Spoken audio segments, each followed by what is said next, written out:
with the Broncos, 31-24. And why? Because I believe Russell Wilson is going to cook tonight, and he's going to manage his emotions. Not burning the food, huh? I feel like the Broncos, regular 24 and 17. I think they're something like that. And he is full of good young receivers. I'm looking for them to make me think about Russell Wilson. Great one coming down. Yeah, I feel slow early, then picks up late. I have the Broncos 26-20. Everything's going to be thrown at the Seahawks somehow. But it's the Broncos. Because nobody knows how to defend him better than Pete Carroll, and Pete even had Richard Sherman in during the week to coach up the DBs. But all that said, defense wins the day. Denver Broncos defense, and could be the two best pass rushers in the NFL. Coming up.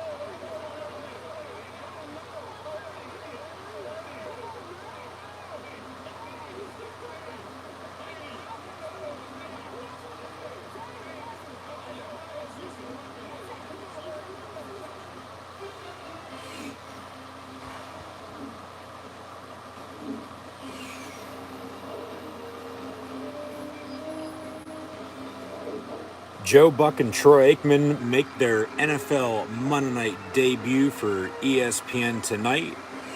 Are you ready for some football and WWE Monday Night Raw? This is your host, Encyclopedia Sports, Cool Hand Luke 96. We're going to get kick-started. We got the Broncos and the Seahawks on Monday night, and of course, all my rowdy friends are hopefully tuning in tonight live right here on YouTube for a Super Bowl 48 rematch in which Russell Wilson defeated his current team then with his former team then, who he returns to play tonight from the Emerald City in Seattle. Denver Broncos, Seattle Seahawks in the opening Monday night game of the 2022 NFL campaign. Thank you, as always, for tuning in and listening to my audio-only NFL Denver Broncos at Seattle Seahawks and WWE Monday Night Raw live watch along reactions live right here on YouTube. We got the Then Now Forever Together WWE opening video package along with a highlight of Russ's career in Seattle and of course the trade this past offseason to Denver, now hyping up Denver and Seattle on Monday Night Football. Be sure to like, follow, and subscribe on social media. Links in the description below. Scroll down, check out Facebook, Twitter, Instagram. Hit that red subscribe button, notification bell next to it, live right here on YouTube. Thumbs up button. Share hashtag NFL, hashtag WWE. Chat questions and comments, super chats, super stickers, super likes, and super thanks. Always greatly appreciated. Go Hawks, but now let's ride. Let me know in the comments below who you have winning tonight on Monday Night Football. As mentioned, Joe Buck and Troy Aikman no longer at Fox. They're with ESPN and now in charge of Monday Night Football with Lisa Salters. The Manning cast also going on over on ESPN2 with Peyton and Eli. However, tonight, as Russell Wilson makes his return to Seattle after a 10-year career with the Seahawks. He won one Super Bowl almost a decade ago with them, was their starting quarterback from 2012 to 2021, but they traded him this past March to the Denver Broncos for players and picks, including the now backup quarterback for the Seahawks behind Geno Smith and Drew Lock. Noah Fant was also part of that deal. However, as Geno Smith is replacing Russ in Seattle, getting another shot at being a starting quarterback in the NFL, Russell Wilson is the starting quarterback of the Denver Broncos. And they have a few good running backs. They also have a few good receivers for him to throw the ball to. So, tonight, I think, as Denver's in the AFC West, Seattle's in the NFC West, Seattle might honestly be one of the worst teams in the league this year. And honestly, this could be Pete Carroll's last year as head coach as well, as he'll be coaching Seattle in their neon green uniforms tonight. Nathaniel Hackett, first-time head coach in the NFL, former Packer offense coordinator with Aaron Rodgers as quarterback. Now he has Russell Wilson, who they traded for from Seattle. They'll be in their road whites here this evening. But tonight, I feel like, like I said, Seattle honestly could be one of the worst teams in the league. Unless they can, be balanced and consistent and, just be average most of the year and potentially sneak in come playoff time, like they did a few times with Russell, I might add. But with Denver, arguably in the best division of football this year in the AFC West, with the Chiefs winning yesterday, and then the Chargers beat the Raiders. Broncos on a night. They booed Russ as he came out for pregame. They're continuing to boo him right now. Honestly, it really wasn't his decision. Seattle traded him. He didn't sign with them in the offseason. There's a lot of Broncos fans in attendance tonight as well. But talk about no trade clauses. I do believe he had one of those, and he waived that. And he said, get me the hell out of here, basically. And see you later. I'm gone. So, Russ is in Denver now, no longer a Seahawk, which is going to be odd to see, along with Buck and Aikman on the call for ESPN Monday Night Football, rather than on a Sunday afternoon on Fox. But, tonight I feel like both teams, it's going to take them a little while to get this game going, even though we're going to kick off here in about 10 minutes or so. In the meantime, on WWE Monday Night Raw, as they're in Portland, Oregon, so just south of Seattle in the Pacific Northwest. Run the football. Run the damn ball until you settle down and settle in. Get some confidence on your side. Relax. Get comfortable. And honestly, this Seattle defense should know to an extent what Russ is going to do. So we'll see how this game shakes out. I think special teams, honestly, could be the difference along with turnovers tonight. But only time will tell, of course. That's why they play the game. But Russell, as mentioned, he was traded back mid-March at the NFL start of the new league year. He then just, a week and a half ago or so, extended with Denver for 5 years, $245 million. So he will, in fact, be the new Denver Bronco quarterback. He will actually be the 12th different starting quarterback for the Broncos since Peyton Manning retired at the end of Super Bowl 50. So, of course, 10 years in Seattle. Now he's a Bronco, and they're on their 12th quarterback in less amount of time than that. So it's week one. There's a lot of overreaction today, as thought.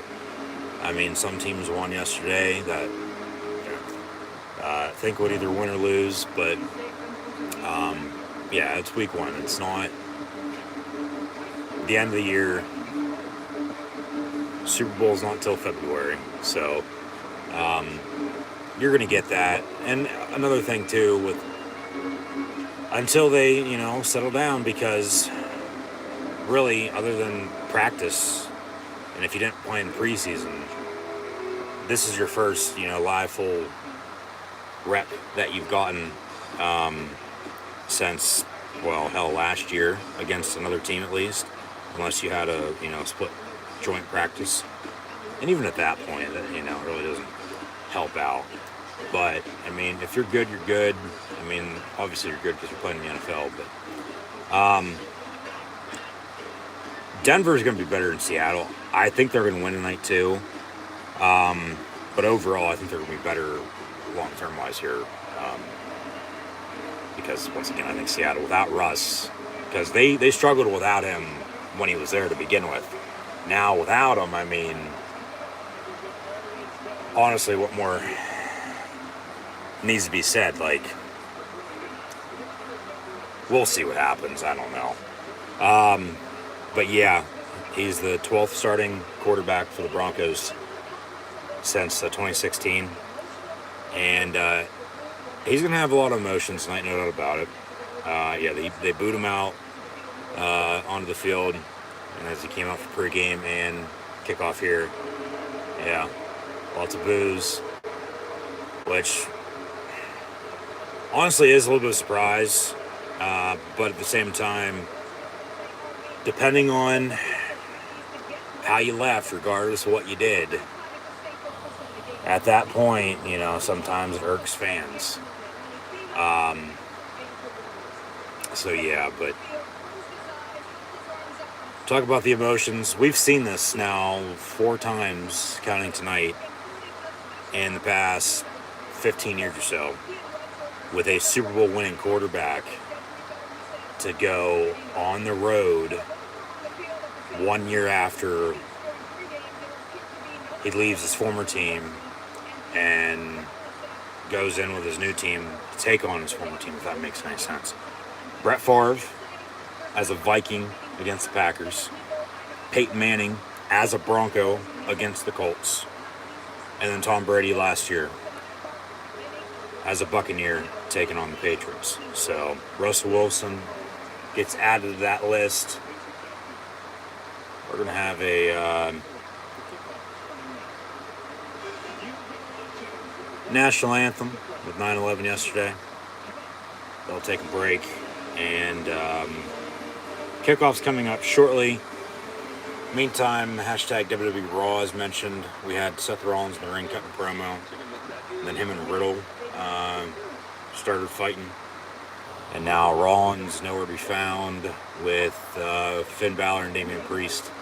The Judgment Day out talking to Matt Riddle. So we'll see where this leads. Also tonight on Raw, we're supposed to have a singles match with Johnny Gargano and Master Chad Gable, along with Edge and Dominic Mysterio. We'll see where they go with the Dexter Lumis and Miz shit. Last year on the opening night of Monday Night Football, the WWE had Big E cash in his Money in the Bank to become WWE champion. Austin Theory is your Money in the Bank holder at the time. He's not going to cash in anytime soon, though, it looks like. So there's that. Seems like we're going to get a match out of this with either Riddle or Balor or Riddle and Priest. And then, yeah, for the women's division, we'll see where they take us, because they're coming off a Clash at the Castle last weekend, up against Monday Night Football now. So people are going to be talking about the ratings with that. Honestly, who cares? But they got Extreme Rules in about a month. So they're going to build towards that, it looks like.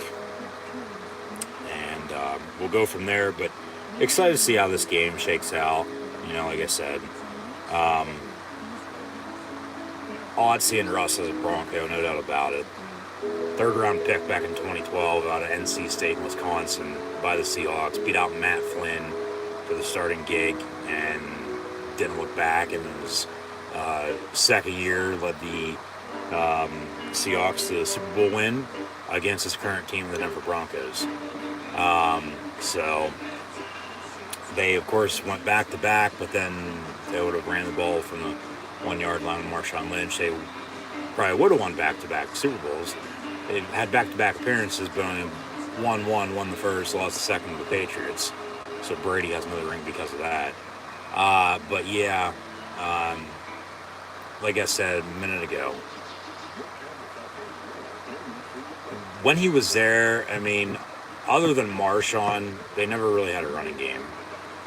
And then even when he was there too, but then he was not playing, like I said, it seemed like they couldn't win without him. And now he's definitely not there because he's on a different team. Like, Seattle might be going back to the days of the Kingdom and being one of the worst teams in the league, I think. I honestly do believe that. Because they're in the NFC West as is. You know, the Rams, 49ers, the Cardinals, and then moving on from Russ. They could shock us all. I highly doubt it. They're going to try to run the ball and play good defense and get by playing that way, which is perfectly fine. But when you lose, star caliber player like him, and then replace him with Geno Smith and Drew Lock, come on, it'd be a different story if, they actually went out and got a quarterback this past offseason, but they did not. They got picks with a few players, but yeah, Seattle, hell, they didn't look bad in the preseason, but preseason's preseason. Talk about, week one here with some teams not looking as good. I think they should, well, that has to do with it to an extent, but here we go. It looks like Seattle's going to get the ball, so they're going to have to wait for Russell on offense. But, yep, Joe Buck, Troy Aikman on the call. They booed Russ going up for the coin toss, too. Wow. This crowd's going to be hot. The crowd might be the difference. The crowd honestly might be the difference here tonight. 12th man. Seattle and Kansas City, arguably two loudest stadiums in the NFL. But McManus, the former Temple Owl, on kickoff for Denver. Thank you once again for tuning in and listening. And we're underway on Monday Night Football with the Broncos and Seahawks. Seattle on the return from the goal line, left to right across your television screen. Ready or not, O'Dowd, 15-20, down to 30, 1st and 10. Geno Smith and the Seattle offense from there. And this Denver D, I would think they're going to bring some pressure on them here early, try to force some turnovers. Going to be able to capitalize off turnovers as well. But, yeah, they're going to run Penny. And Noah Fant, former Bronco, as a check down. Try to quiet the crowd here, but Seattle here, still at receiver, have a few of Russell's go-to targets. They run a toss near side, though, on the opening play, and Rashard Penny from Raztech, nowhere to go. DK Calf, honestly, the face of the franchise right now. Tyler Lockett's still there. But how does this offensive line fare? Because if they can't block for Geno Smith, hell, they couldn't block for Russ, but at least he could run if he needed to. Yeah, if this offensive line is shaky, Seattle's going to be in trouble here. But then, like I said, talk about Denver's defense. No more Von Miller, of course. They traded him midway through the year last year at L.A., and then he signed with the Bills in the offseason. You still got Bradley Chubb, Randy Gregory, Surtain, and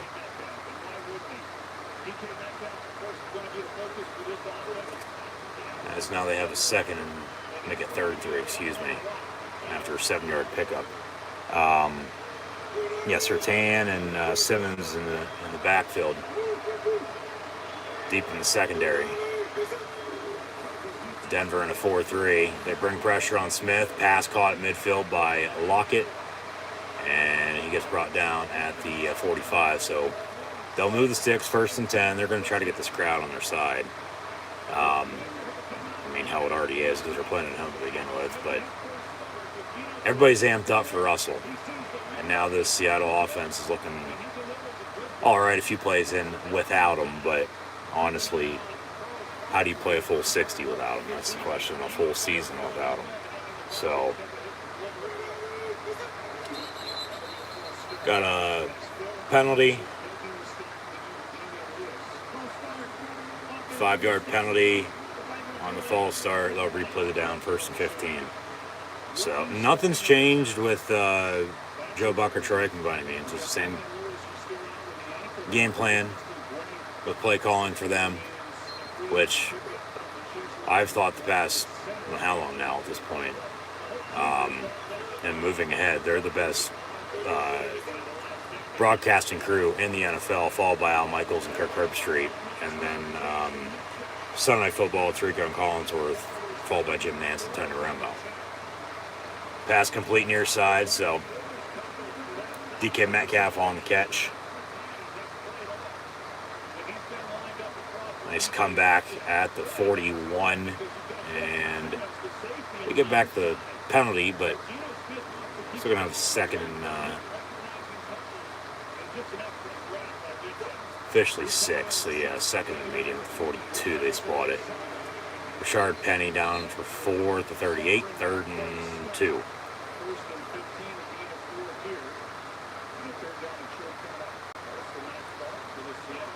It is, no doubt about it. I mean, honestly, you couldn't ask for a better start for Seattle tonight.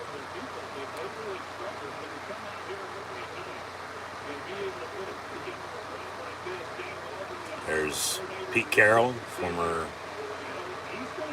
USC head man, left 13 years ago to go to Seattle. Get another shot in the NFL, and it's worked out because he got Russell Wilson. Now he doesn't, so how does he play without him? Geno Smith avoids a sack, gets rid of it, has a man wide open, and touchdown Seahawks. Wow. 89, Will Dissly just dissed the Broncos D. And this crowd's going nuts. No Russ, no problem for the time being. They just went 70 yards and scored a touchdown on their opening drive to begin the season. And he should have been sacked. Boom, right there. Stepped up. He could have ran with it, but then he saw a man wide open and green grass in front of him. And he says, see you later. And now on for the extra point are the Seattle Seahawks. Kicks up and good. 7-0 Seattle with 11:26 to play in the opening quarter.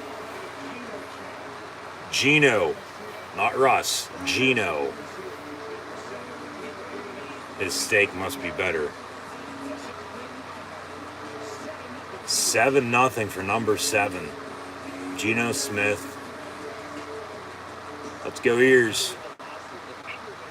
Former West Virginia quarterback.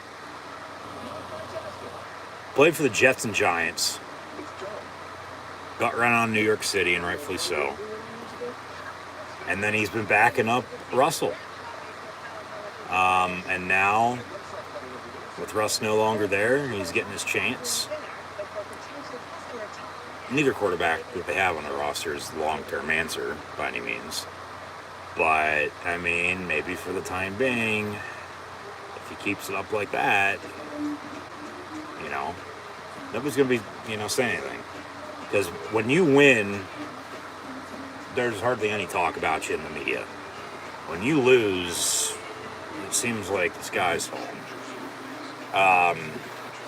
And with it being week 1, that makes it even worse because everybody's overreacting. Like, oh no, like, we thought all offseason, all summer long, this wasn't going to happen again. Yet here we are, one of those. But the question is now, how do the Broncos respond? I thought Seattle would have tried to, run the football there a little bit more. Rashard Penny had a few carries, but nothing major. But Geno Smith, take what the defense gives you. Should have been sacked at least twice. They had a penalty, but then that touchdown play, he definitely should have went down on the sack. Avoided it, stepped up, and man wide open. Nice catch and run for a score. But, yeah, how do the Broncos respond? And I'm going to say what I said at the start for both teams, and that's running the football. For Denver, compared to Seattle, who they have 2 running backs. Rashard Penny's been around. He's reliable. He's more of a scat back than he is anything. But then they sort of, if it works out, he could become a bell cow. They drafted him out of Michigan State this past year in the draft in Kenny Walker III. And then Homer's back along with DJ Dallas. So, they do have a good committee there that have some experience to run the football would help them out because the quarterback's best friend is, in fact, a running game. But with Denver, it's Melvin Gordon, another former Wisconsin Badger. And then Javonte Williams, who Denver drafted last year, I believe, maybe the year prior, out of Carolina. So we're going to see a good 2-3 running backs apiece here tonight by both these teams. Boos from the Seattle faithful to Russell Wilson as he takes the field. This is honestly a big shock. I mean, Favre didn't get booed this bad. Peyton didn't get booed at all. Brady a little bit, but not much.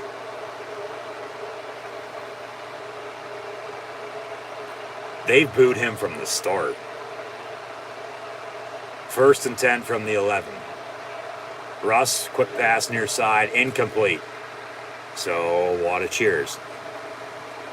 Yeah, last year when Brady returned to Foxborough to take on the Pats, they cheered him in pregame. And then it was a little bit of a mixed reaction as the game progressed. But when the Bucs offense was on the field, they for sure booed him because they didn't want him to, beat New England, and rightfully so. That's your favorite team. So, incomplete, 2nd and 10. Out of the eye. He knows this crowd noise better than anybody. They'll fake the run, roll out, pass caught, 1st down. Out past the 30, lowers his shoulder down to the 37. That is number 83, the fullback, who they went to on the opening drive. It was incomplete. And then also went far side on the second play on a rollout. Andrew Beck lowers his shoulder, neck and all, and gets down to the 36 for 1st and 10 here with 10:38 counting to play in the opening quarter as Denver trails by 7. So Russ gonna be under center here again. Toss, and Javonte Williams gonna get towards midfield, officially 9 yards. So 2nd and short, yeah. Williams, Gordon, sound like lawyers' last names. Or butlers, if you will. As long as they can run the football, doesn't matter.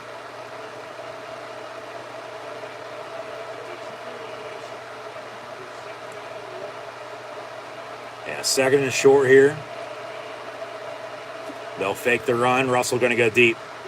Far side has a man. Andrew Beck again. Nice one-handed snag. And out of bounds he goes. Big 1st down pickup. Yeah, they've targeted him 3 times. He'll come out for a play. It's incomplete. Nice catch. That one even better. And, yeah.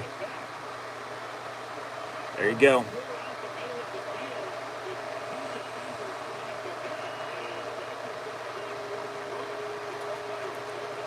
First and 10 from the 28, knocking on the door. So rather than a slow start, both these teams start pretty quick. They'll run it again, Williams. And he's going to get another 9-10 yards right at the 1st down marker. As they push him out of bounds, got some trash talking between 33 and 33. Of course, the other 33 is Jamal Adams of the Seahawks. Yep. All starts up front. You got to be able to block. Boom. Hit the hole and go. Under center again. Motion man. Fake the give. Rolls out near side. Gonna step up. Avoid a sack. Maybe a block in the back. And, almost intercepted. Intended for Javonte Williams, incomplete with Adams on the coverage. As, of course, talk about these running backs. Russell with the receivers he has to throw to. I mean, Andrew Beck with a few catches to start this game off. Who would have thought that? They got Jerry Jeudy and Cortland Sutton, along with KJ Hamler.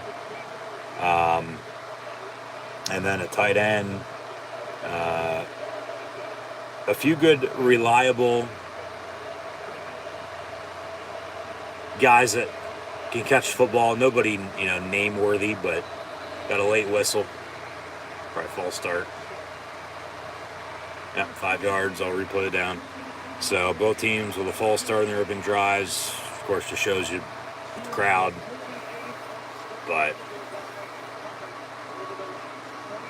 here we go. 8:25 to play in the quarter.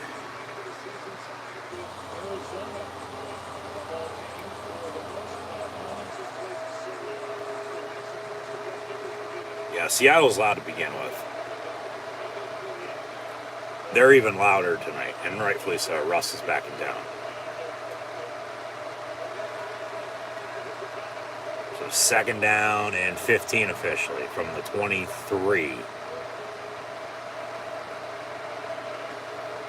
Handoff. Melvin Gordon spins and gets 5. The false start yardage back to the 18, 2nd and make it 3rd and 10. Yeah.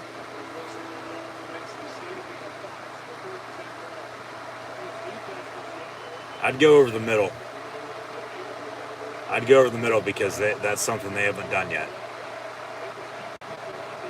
He wanted to go middle, it seemed like, on that deep ball that he threw far side, and Beck came down with it. Out of the gun, empty set. First play out of the gun tonight by Denver. It's all been under center to this point. Here we go. 3rd and 10 from the 18, looking to throw. Simple dump off, and then, maybe a late hit. No. Melvin Gordon going to get down short of the line again. It'll be 4th and 4, so they got a decision to make. They're going to go for it. I'd kick it. Take the points. You got Brandon McManus as your kicker. Kick it. And here comes the special teams unit. Because you don't know, especially with these fans right now, 30-yard field goal. And the storyline of the game with Russell Wilson. Kicks up and good. 7-3 Seattle, 6:56 to play in the opening quarter. If, say, you'd go for it on 4th down there and not kick it, you take the points. Right decision.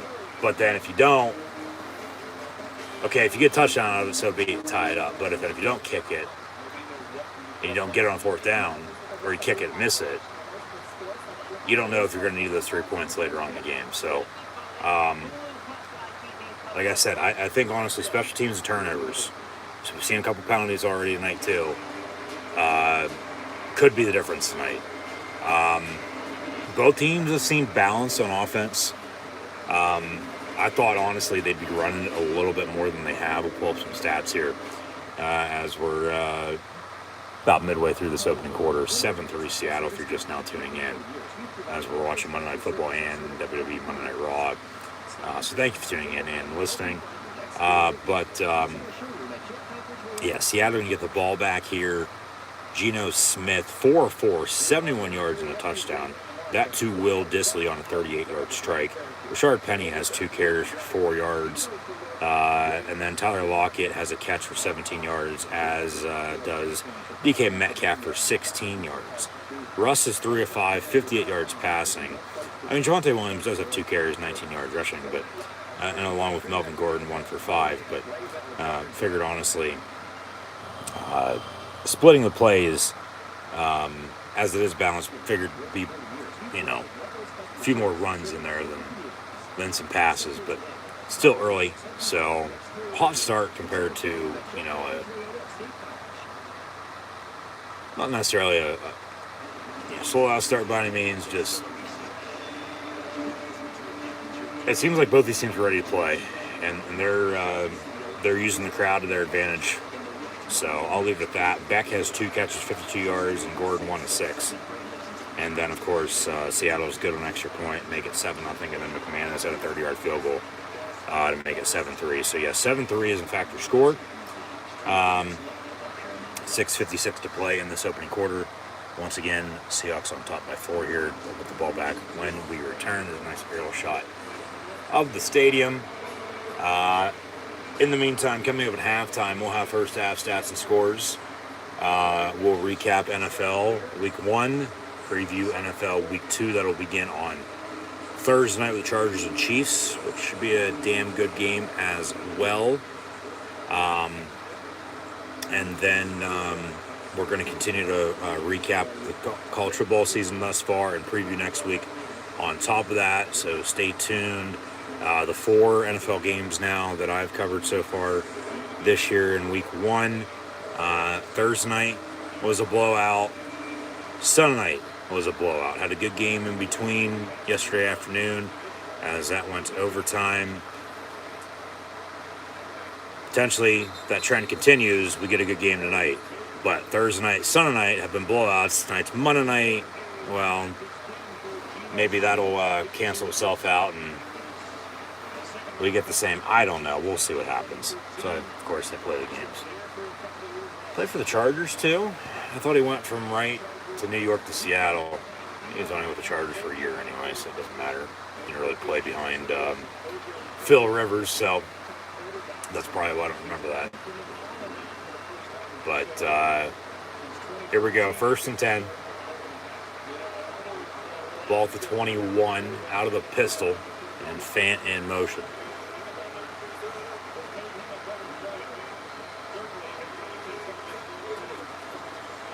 Fake the give, roll out.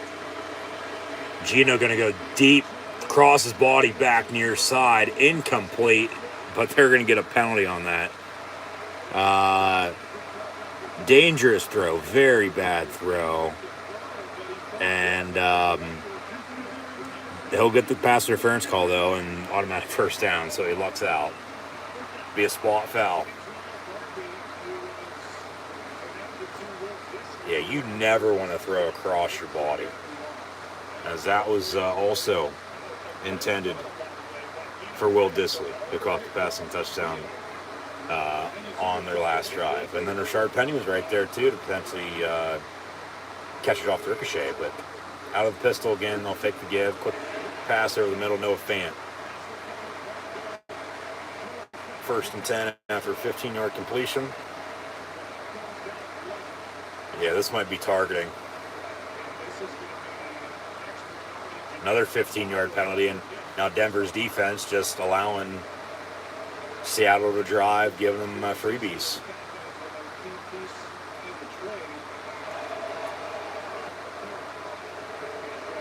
Personal foul, unnecessary roughness on the defense. Yeah, 15 yards, automatic first down. Probably a good call, probably the right call.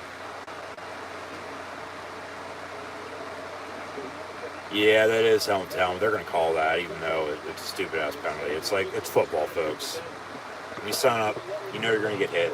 Live with it. End of story. Like, it is what it is. Nothing you can do about it. 1st and 10 from the 30 after another penalty. And then homer for a yard. Simpsons. Yeah, so 2nd and 9.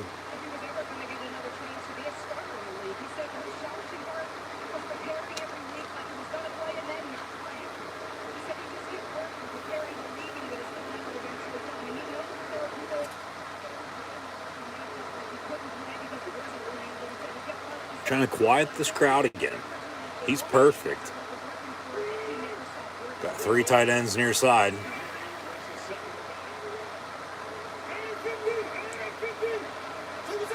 Here comes a run. Yeah. Penny breaks it inside the 20 down at the 16. 1st and 10. They line up everybody on a power near side, and then they run it left. He does cut back, so he had the block, and then he got a big first down. Yeah, good play call. Boom, boom, boom, and he goes left, but then cuts back a little bit. Yeah.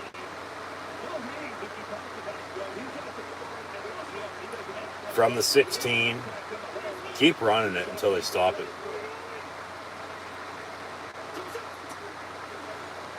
Another give, Rashard Penny, former first-round pick. Honestly, really hasn't lived up to the hype. Seattle's had issues. Talk about Denver having quarterback issues since Peyton. Seattle's had the same after Marshawn.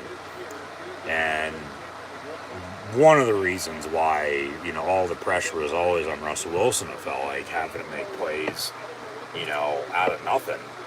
And then see what the hell happens, basically. Trips near side. Geno Smith dumps it off near side. Rashard Penny going to break a couple more tackles down to 9.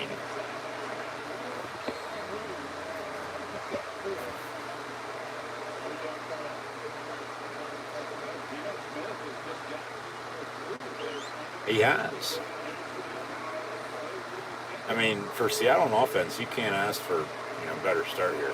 But just wait until they turn it over, or just something doesn't go their way. Like they give up a big play on defense, and then that's the spark Denver needs, and they can't recover. Like, they're putting the pressure on the Broncos. The ball is in their court, and they're making the most of it. Roll out near side, Noah Fant on the catch right, the first down marker. Should be a 1st and goal at the 6, and it will be, it looks like. They might have to bring Chain Gang out for measurement, and they will. It's the first time this year. Chain Gang's coming out for measurement, so with 3:11 to play, we'll see if we need an index card or not. I think he got it. I think he'll have it for first down. If not, it's going to be inches to go. And then a decision to make, because I believe that was 3rd down, if I'm mistaken, correct?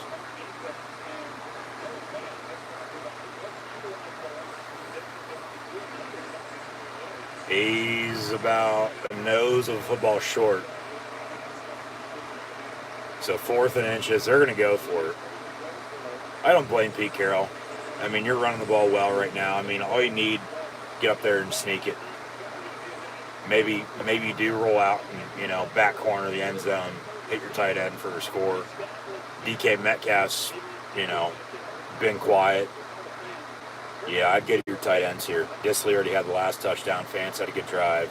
If you're not running it, whether that's a sneak or, simple handoff, as they continue to try to quiet the crowd, go to your tight ends. 4th and inches. How the hell is that not a first down? He's going to sneak it. Yep. He got it. Maybe. Had a little trouble there at the start. No. That's the same spot as it was. Yeah. That's going to be a turnover on downs. Yeah, he sort of slipped as he got the handoff. Push, but then they're right there to bring him down. So, and with that same spot, that's going to be, with measurement again, a turnover on downs, it looks like.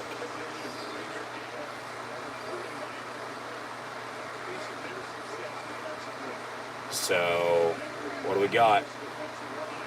He's short. That's a turnover on downs. Bronco football. So Russ going to ride. See if they can capitalize off this. They're going to have to go the distance, but see if they can cut this lead to 1 with another field goal if they can't punch it in, or hell, if not, even take the lead. And then get the momentum on their side. Seattle had a good drive there going again. And then 4th and inches. You go for it, don't get it. Go back to what I said earlier, that, okay, Denver doesn't kick it. They go for it, don't get it. That 3 points might come back to bite you. Well, this 3 points, or that touchdown if you would have scored, just that play in general might come back to bite, Seattle. This might be, the turning of the tide, so to speak, at least early in this game, as we near the end of the first quarter. So We'll see how Denver responds. I mean, if I'm Nathaniel Hackett, if I'm Russell Wilson, you haven't gone to any of your receivers yet.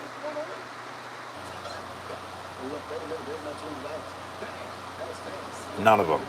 Okay? So, Sutton, Judy, Hamler, maybe take a deep shot right off the bat.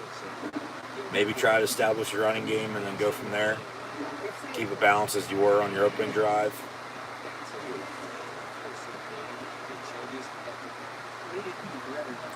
Don't be surprised they take a deep shot on this opening play. Try to quiet this crowd. Of course, you don't want to turn it over, but if you would say that, or that would happen to you, at least on that deep shot with the turnover, you're going to flip the field and make them drive again, and then you know your defense can get off the field as they just did on a 4th and inches stop. So,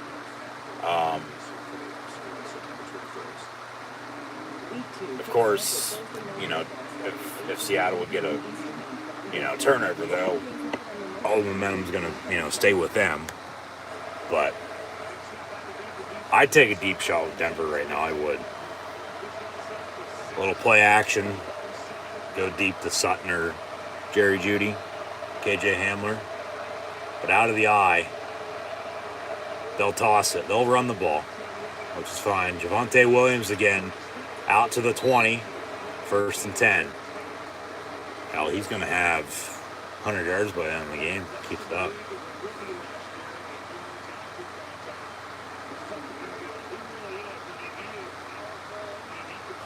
Couple stiff arms, broken tackle.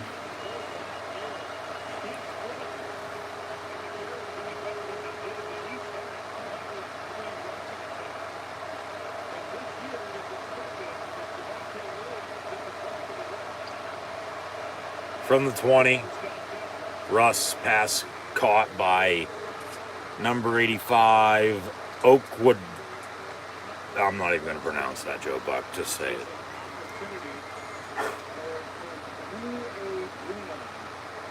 Okewobuma. Close enough. Okewobuma. Okewobuma. Okewobuma. Okay. That was a catch for 12 yards, 1st and 10 at the 32. Fake the give to Melvin Gordon. Dump off to Okewobuma. That is fun to say.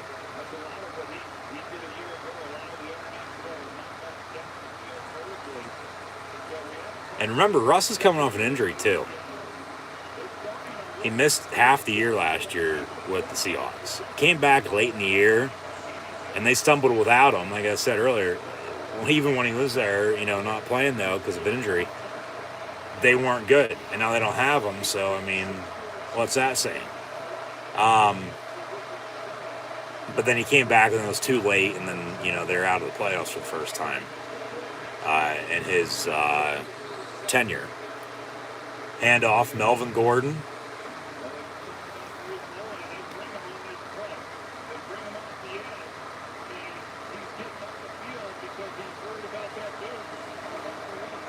First and 10 at the 47, 30 seconds to play in the quarter.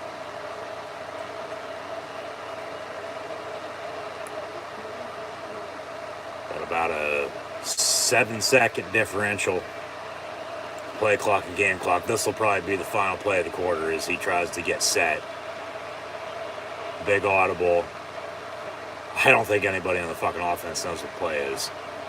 They're just going to run it. Maybe a timeout. Got a penalty on the play. Got some movement up front again, a false start.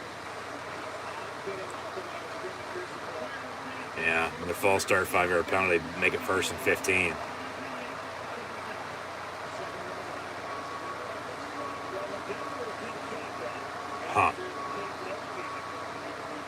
Well, clock's going to tick. 3, 2, 1, and that'll do it for the opening quarter. So 7-3 at the end of one, Seattle.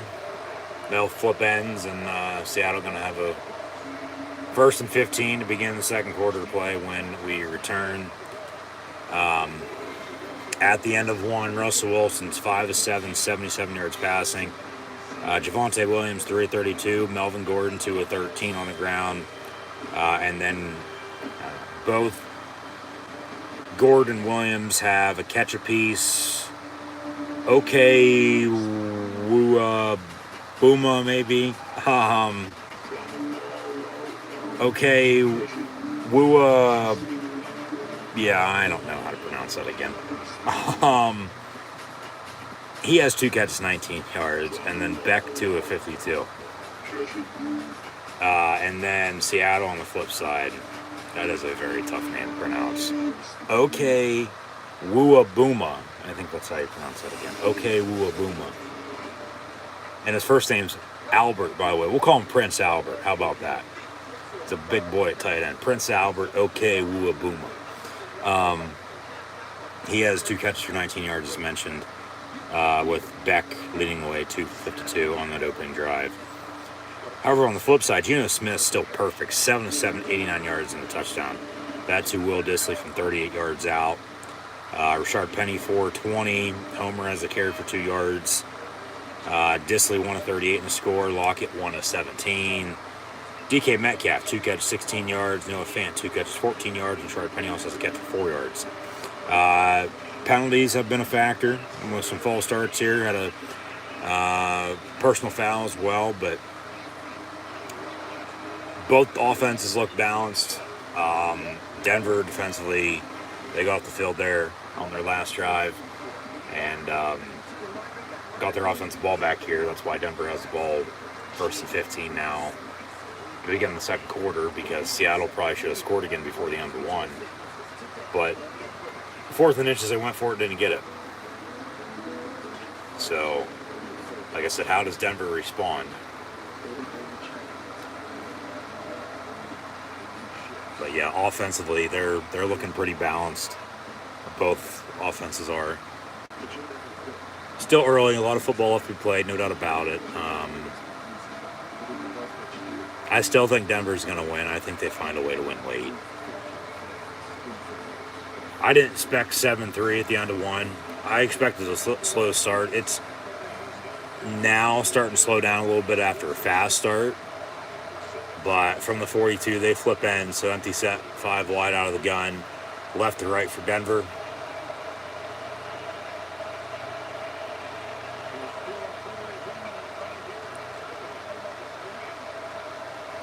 Russell, all day to throw, rolls out, and then gets sacked for 2 yards.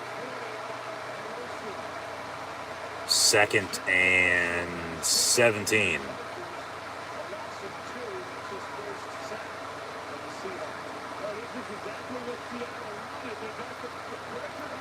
All day to throw and just good coverage. Yeah.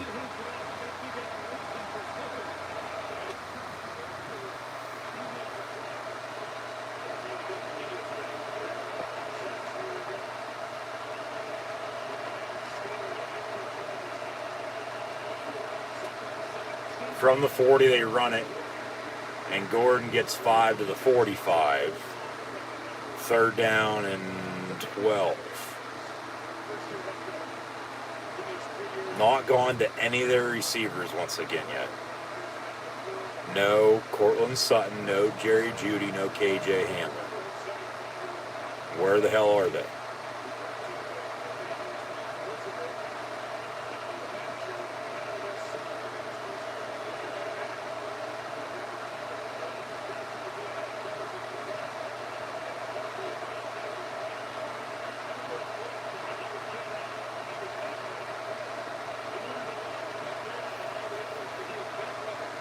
Russell avoids a sack. It's tipped, almost picked off, incomplete. Flag on the play as well.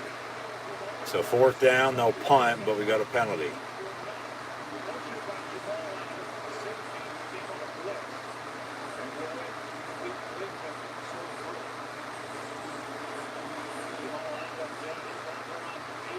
It's against Denver. They're going to decline it, they'll punt. Seattle getting the ball. It's a legal formation penalty. So 4th and 12, they'll still punt here after the incompletion because the penalty is declined. How do you get an illegal formation on your offensive line? He obviously wasn't set, or he wasn't lined up equally with them. It doesn't matter. I mean, play was dead anyway, and they punt. And Corliss Wakeman on the punt, almost blocked. Jeez. Tyler Lockett, fair caught at the 19. So, yeah, now, like I said, it seems like these teams are starting to settle down and settle in a little bit. Ooh. Yeah, Sloan, 13, 15, 13, 14 in the half, 7-3 Seattle, as they will get the ball back. In the meantime, we're going to continue to recap college football from these first few weeks. Last night was week 0. This commercial break before halftime will be week 1 last weekend, and then in the early part of the second half, from then until the end of the game, will be this past weekend. And then we'll also preview next week. But coming up at halftime, first half stats and scores from this Monday night game, and then recap NFL Week 1 and preview Week 2. So last Thursday, September the 1st, we had Oklahoma State defeat Central Michigan 58-44. As the Cowboys were up, they pulled their starters. Central Michigan started to come back. They had to put their starters back in. They hung on to win 58-44. The backyard brawl, Pitt defeating West Virginia 38-31. Pitt then lost to Tennessee this past Saturday. They honestly should be 0-2, I think, with West Virginia being 2-0, because they got screwed at the end of this game, and then they shot themselves in the foot and threw a pick 6 to lose at home in overtime against Kansas on Saturday. But at the same point in time, it's still early. You know, a lot of football to be played, but I know I said late last year, would it go? You know, Nebraska's open. I think West Virginia might be open at the end of the year too. Auburn. You know, we'll see where else, but I think those three, as big name schools, even Georgia Tech, could potentially have openings in college football for the coaching carousel to get a fresh, clean start into the future. But also, Wake Forest 44-10 over VMI. It took overtime for Akron to defeat St. Francis 30-23. Spoke of Tennessee defeating Pitt on Thursday, September 1st, week 1.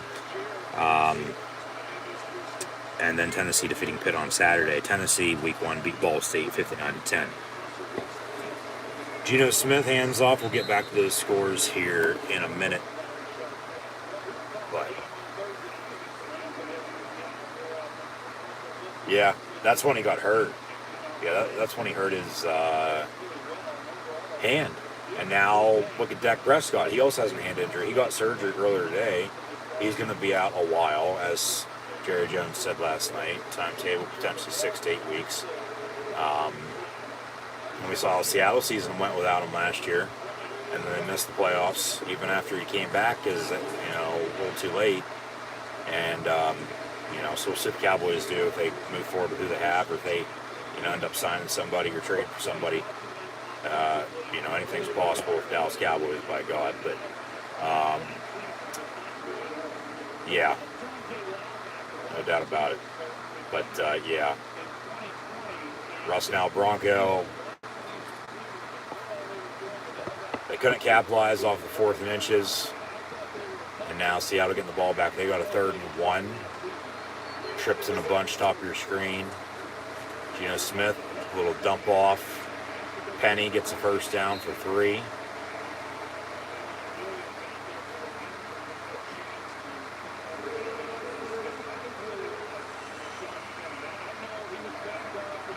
Yeah, he has battled a lot of injuries, but they honestly still haven't been able to find a running game after Marshawn Lynch.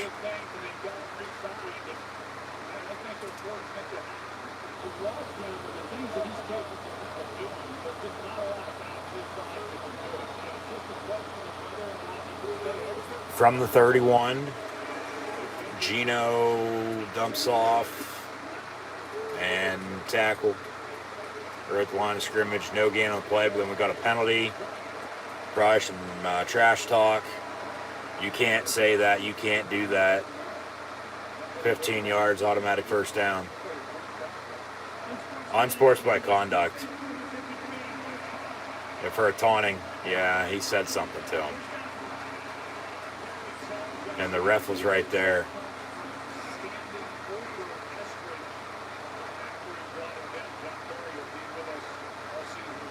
Oh, like he stood on top of him after he tackled him, and that's a penalty. Come on, what the hell? Well, he obviously said something to him, too. Yeah, Denver has 5 penalties. Just freebies for Seattle. Good hard count. They don't jump. Gino with the handoff for Shard. Penny breaks loose. And down to the 25, he fumbles.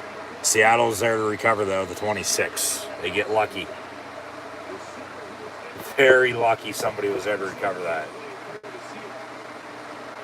He might have been down, though, before that ball popped out, but here's a replay. But another big first down run for the Seahawks. So they are fun in the running game here tonight.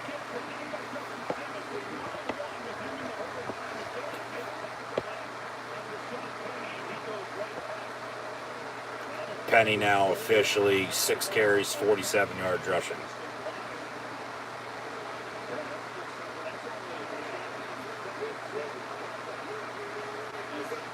From the 26, empty set. Geno Smith, pass caught by Travis Homer, got a penalty on the play. Let's see what the dirty laundry is here.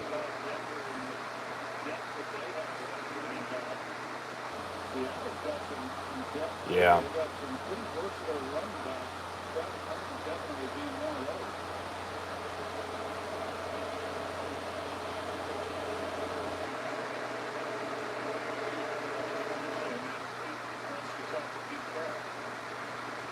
It's going to be against Denver. Yeah.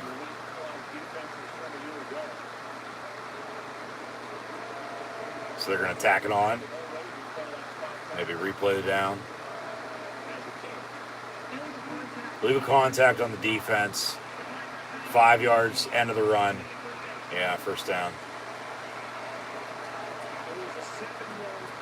And Rashard Penny's coming back in.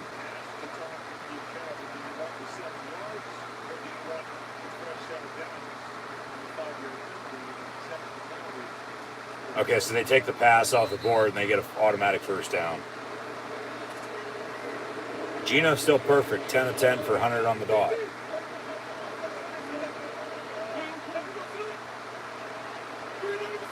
From the 21, toss near side. Rashard Penny down to the 19. Got an update. And Jamal Adams getting carted off. Which ain't a good sign.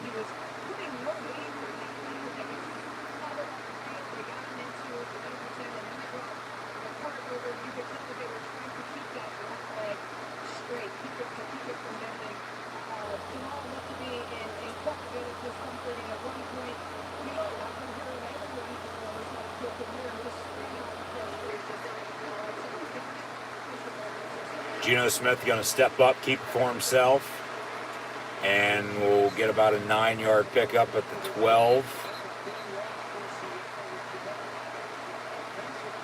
Be 3rd and 1.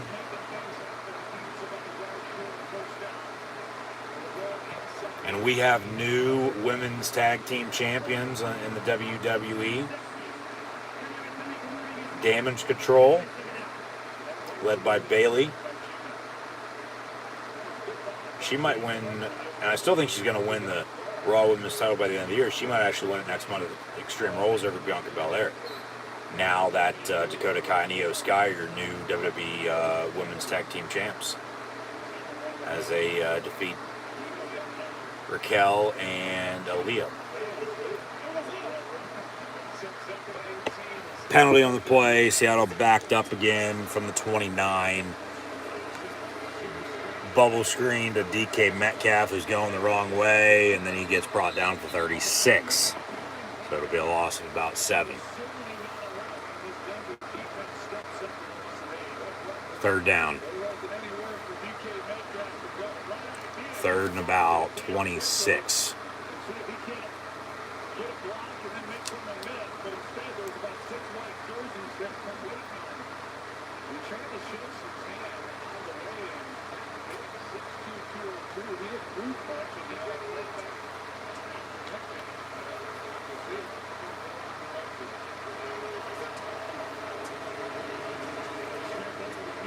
Geno Smith pass caught at the 31.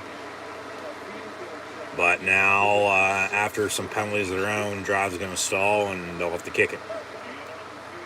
And then Denver will probably get one decent drive before halftime with 3 timeouts and the 2-minute warning to cut this lead to 1. Say he misses the field goal, cut it to 4. Say he makes the field goal from 49 yards out, or tie it up at 10. 49-yard field goal. Myers, good. 10-3, 7:20 to play in the half. Russ and the Broncos going to get the football back when we return. 3 timeouts plus 2-minute warning to tie this game up. If not, cut it to 4 at 10-6. But this will be their 3rd drive. Maybe 3rd time will be a charm. So Seattle's looking good around the football. It's helping Geno Smith out a lot. And then his pass is 1 for 38, 1 for 17, 1 for 13, 1 for 9. A couple more catches, but he's 12 of 12, 98 yards passing and a touchdown. And Penny has 7 carries, 49 yards rushing.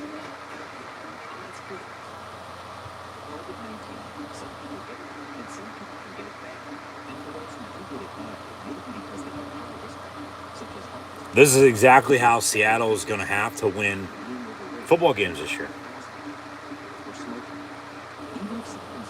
They obviously believe in Geno Smith, and he's shown tonight exactly why they believe in him. Denver's just shooting themselves in the foot right now with penalties. Russ is 5 of 8, 77 yards. They have a more balanced 2-headed backfield with Williams and Gordon, 3 of 32 and 3 of 18. And then Beck still leads team in receiving, 2 catches, 52 yards, and Wabumba, 2 of 19. Gordon a catch for 6 yards, Williams a catch as well, but where the hell is Cortland Sutton? Where the hell is Jerry Jeudy? And where the hell is KJ Hamler? They have not whatsoever gone to their wide receivers. And we're midway through the 2nd quarter. They've had the ball twice. This will be their 3rd drive. Like, you're trying to establish a running game, but your pass is like, credit to the Seahawks defense, like I said at the start. To an extent, they should know what he's going to be trying to do, because he was a Seahawk for a decade. Just nothing for the 3 of them at all. You know, you think, okay, maybe 1 apiece, or maybe a couple more than that, but nothing at all. So maybe this drive they go to Cortland Sutton. Maybe this drive they go to Jerry Jeudy. Maybe this drive they go to KJ Hamler. 3 young receivers. They just need a quarterback to throw them the football But now they have that quarterback to throw him the football, but he's not throwing him the football. Like, what the hell? There's no wiggle room. There's no in between with that.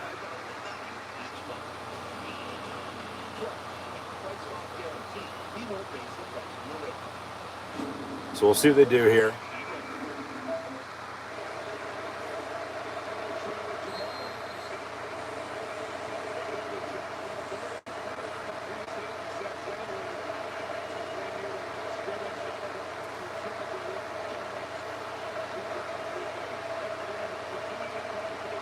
But from the 25, 1st and 10 for Denver. Toss. Javonte Williams. 2-yard loss in the backfield. 2nd and 12. Yeah, when the hell is he going to open it up and go deep? Like, this looks nothing like Russell Wilson at all. Other than him handing off and all that. But maybe this is how it's going to be with him in Denver early on until they get going.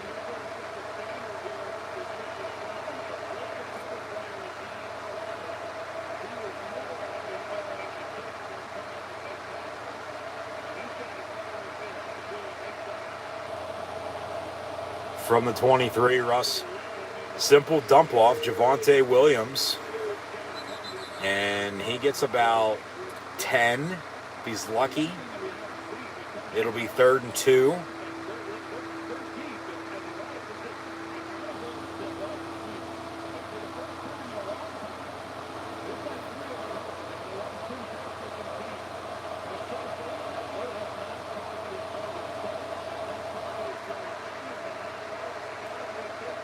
Thank you, Troy Aikman. Swear to God, I'm bugged. Thank you. Meantime, Chad Gable's in the ring about to take on Johnny Gargano, so thank you. Shush. Russ going to try to do that to the Seattle defense here. 3rd and 2, empty set, 5 wide. Now he goes deep, far side. Jerry Jeudy caught at the 40, 35-30, inside the 20, and he's going to get in the end zone, caught, touchdown, Denver. Just like that, they finally go deep. They finally go to one of the 3 receivers. And see what the hell happens? You score. A 67-yard touchdown, and this crowd is silent. Few boos, but they just shut the hell up.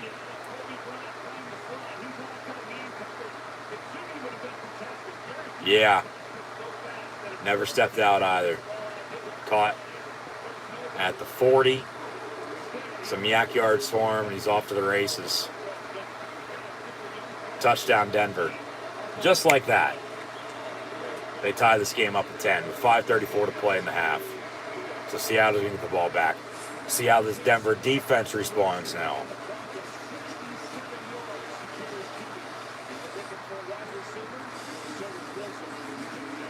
Because if they can get the ball back again before halftime, do something then, and then also score on their opening drive in the 3rd quarter, put the pressure back on Seattle, should be in a good spot. So we'll see how this shakes out once again. But now Denver's starting to get rolling. It just took them a little while longer than the Seahawks. But back to, as Wilson's now 7 of 10, 153 yards passing and touchdown. Williams 4 of 31. Gordon 3 of 18. Jeudy, of course, to catch for 67 yards and a touchdown. We'll get back to these college football scores from week 1. UCF 56-10 over South Carolina State. South Carolina State's punter. It's about 4th and 15. They punted, but then he saw green grass in front of him. Almost got the first down. Okay, so he's past the line of scrimmage at this point, and then he decided to throw. And then it fell incomplete, but that's a penalty. You can't do that to begin with, so then they still get the ball back. And they still could blow him out, but just an odd play. 56-10. Florida National beat Bryant in overtime by 138-37. Toledo shut out LIU 37-zip. Penn State with a 4-point win at Purdue 35-31. Thank you to everyone who tuned in and watched that live watch along reaction stream live right here on YouTube. Northern Illinois 34-27 over Eastern Illinois. UAB shut out Alabama A&M 59-zip. As did Minnesota over New Mexico State 38-0. Missouri 52-24 over Louisiana Tech. Arizona State, you play to win the game, 40-3 over Northern Arizona. Fresno State 35-7 over Cal Poly. And San Jose State defeated Portland State 21-17. Those are all the games from last Thursday, September the 1st. There were no games this past Thursday on the 8th because the NFL kicked off with the Bills defeating the Rams 31-10. But next we will get into the Friday and Saturday games from the first 2 weeks of the college football season, along with coming up at halftime, first half stats and scores, along with recapping what happened yesterday in the NFL and previewing next week, along with also previewing college football this upcoming weekend too. So stay tuned. Touchback on the kick, 5:34 to play in the half. Seattle getting the ball back.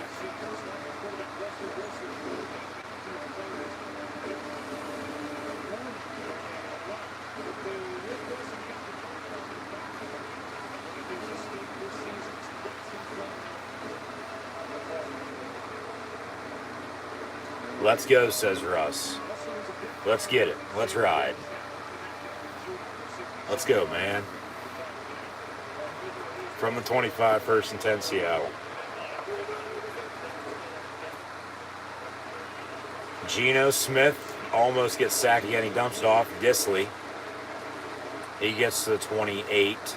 Gain of 3, 2nd and 7.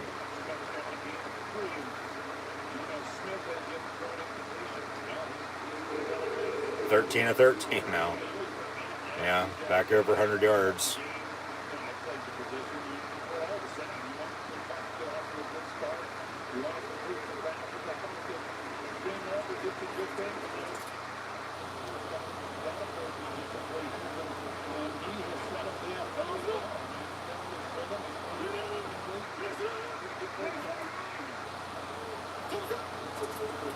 Geno going to hand off. Rashard Penny. Couple missed tackles by Denver before they bring him down. However, this might be coming back for a hold. There's a penalty on the play. Excuse me, that was number 23, I believe.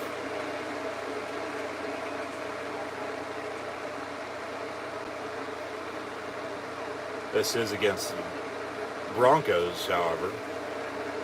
Holding on the defense. 5-yard penalty, automatic first down, so they take the runaway anyway. Get a new set of downs.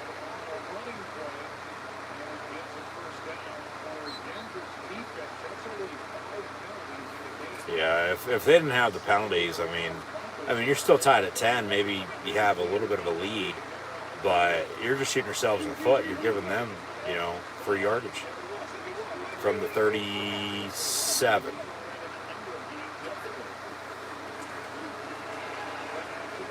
Geno Smith, a little high near side, incomplete.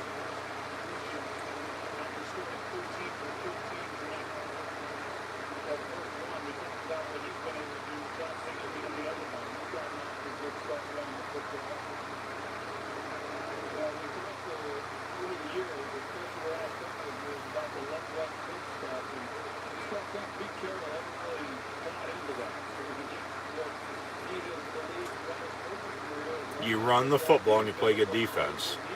Yeah.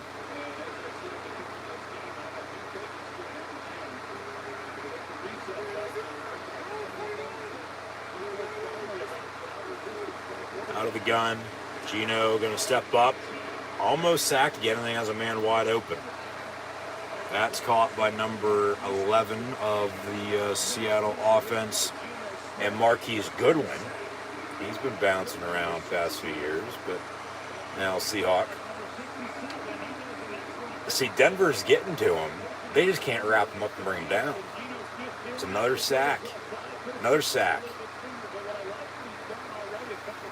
Hit him. Force some pressure, which you are, but you got to execute it the whole way. Force a turnover. And he's 14 to 15 now. They fake the toss near side. Lob, it's caught. 84, Colby, Parkinson's disease, makes the catch.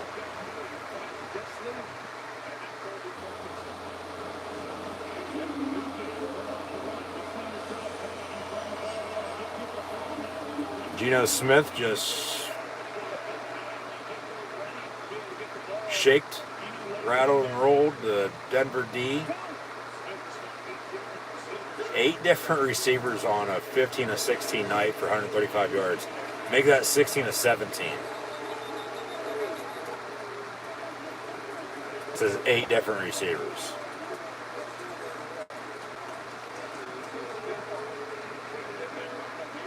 Under 3 to play. See if Seattle can extend their lead here before halftime. More so, take it back.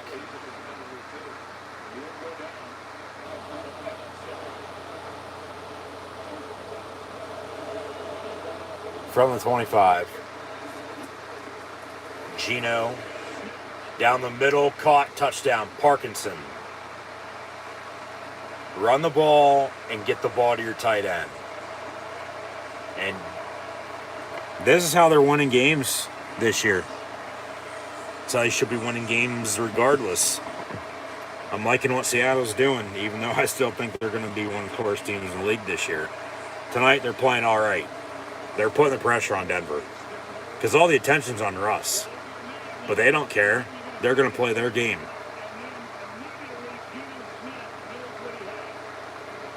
Right up the seam. Caught, touchdown. And the kick's going to be up and the kick's going to be good.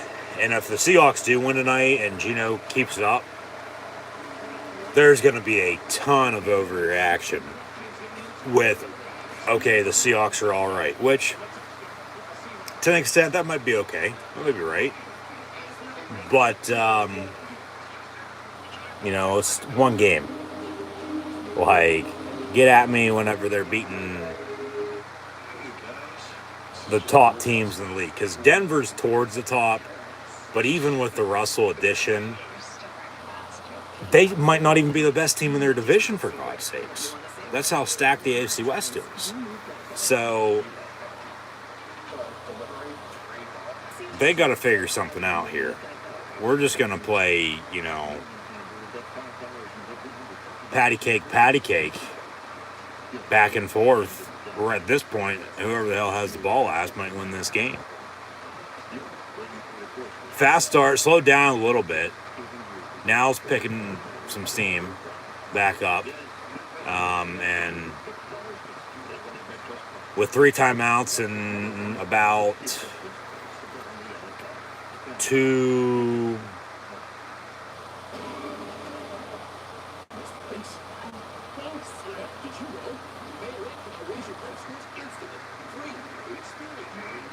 Officially 2:24 to play in the first half. So Denver has 4 timeouts. You got their 3 plus 2-minute warning. If they don't get some points on this drive, cut the lead, tie it up, and then do something early in the third quarter. For Denver, this game is going to come down to the fourth quarter then, because they're going to be down, because the pressure's going to be on them. However, if they can do something here, and then early third quarter, that pressure is going to be back on Seattle. But with a 7-0 lead and then a 7-3 lead, 10-3, they tied at 10, they drive and score and make it look like nothing happened. And they're doing it by running the football and getting the ball to their tight ends. Disley and Parkinson both have touchdowns, as Geno Smith's looking better than Russell Wilson right now. So they show off the stats, we'll update those at halftime as always. Yeah, we'll see how this first half ends and how we get it in the second half. But from the goal line on the return, 21-yard line, 1st and 10, Denver. There's Joe Buck and Troy Aikman. Monday Night Football. It's been a good game. It has been a good game. Yeah. Yep, but no. But there still is a running game. They're still running the football. They're just passing more and they're executing more. So, I mean, you got to do. Yeah. From the 21. Trips in a bunch, top of your screen. Russ gonna hand off. Javonte Williams lowers his shoulder right there at the first down marker. And they'll give it to him, first down. That'll take us to 2-minute warning. So 2 minutes to play, 17-10 Seahawks. Broncos ball, 1st and 10, 3 timeouts. Like I said, they don't do anything here before half. And then especially they don't do anything in the third quarter. Once they get the ball to begin the second half. And Seattle, does a little bit. Denver's going to be in trouble. If they can cut this lead, though, let alone tie it up, do something early third quarter, they'll be perfectly fine. Until then, though,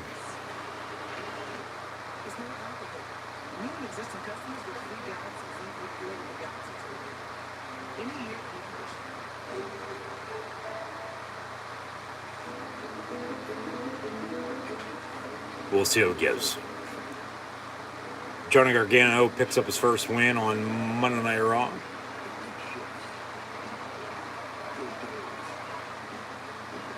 Seems like they're going to have him feud with Austin Theory.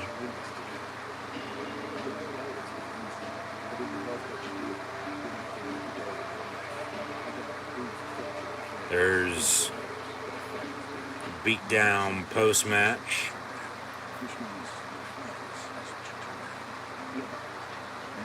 He says, suck it, and gets out of Dodge.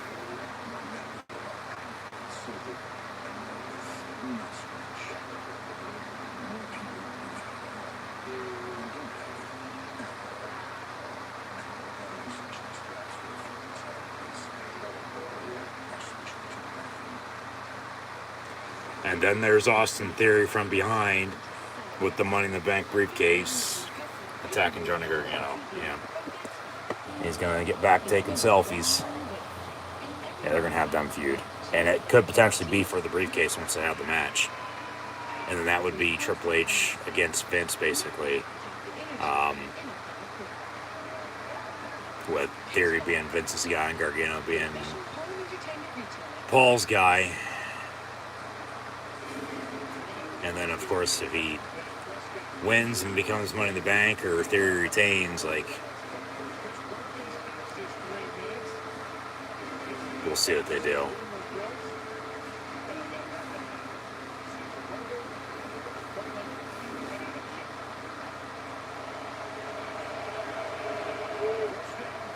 So here we go. 2 minutes to play, 1st and 10 from the 31 for the Broncos.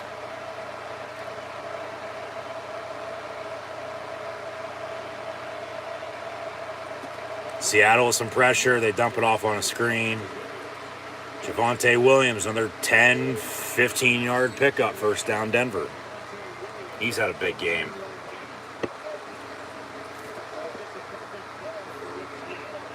They're getting him involved in the run game. They're getting him involved in the passing game.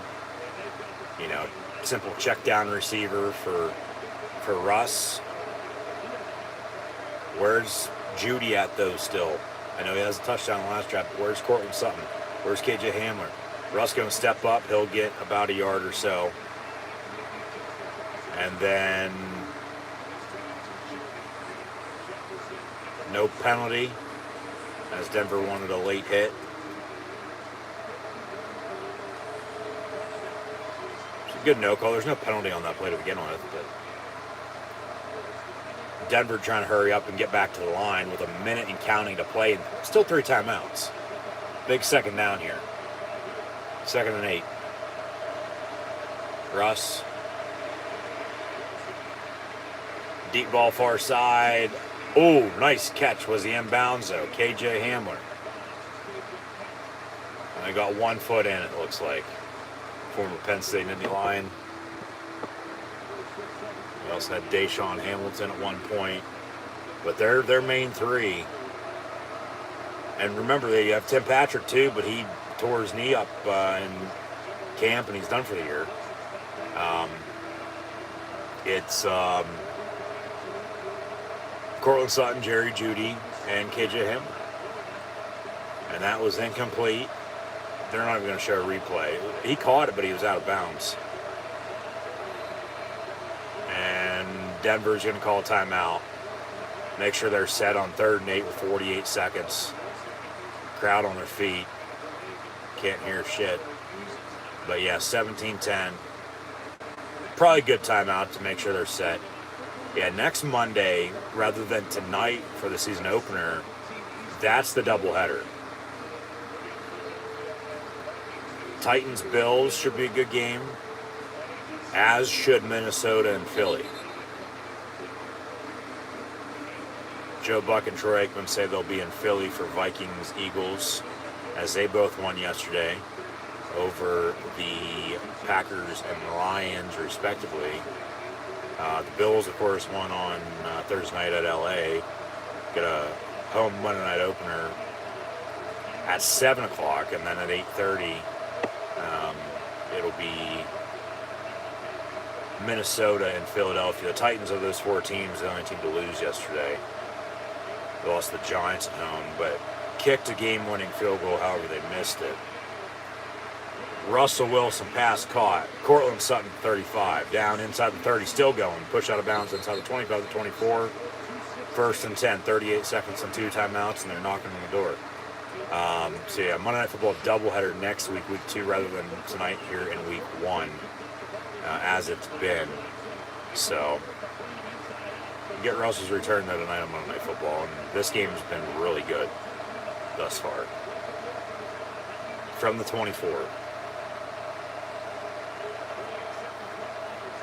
You got to punch it in now. Russell, deep ball, far side in the end zone. Almost intercepted, incomplete. You should have caught that. Incomplete. Austin Theory's growing a beard rather than just his soul patch.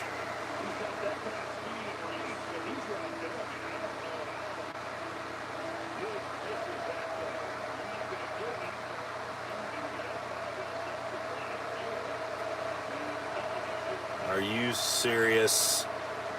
And the prize fighter, Kevin Owens, will cut a promo and then make sure a ref comes out and we're going to have a match with Austin Theory and Kevin Owens. Because this is what they've been doing with him the past few weeks to get him back on track. Meantime, Russell Wilson goes down on a sack, so it'll be 3rd and a mile. This Owens promo should be pretty fucking good, so we're in the meantime going to turn the volume up and see what he has to say.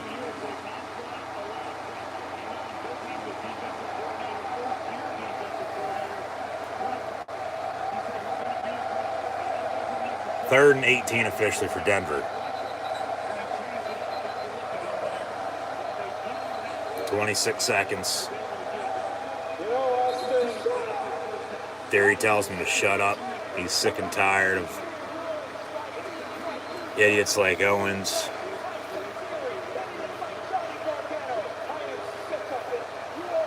We're sick of you. You're a good heel, but we're sick of you, Austin Theory.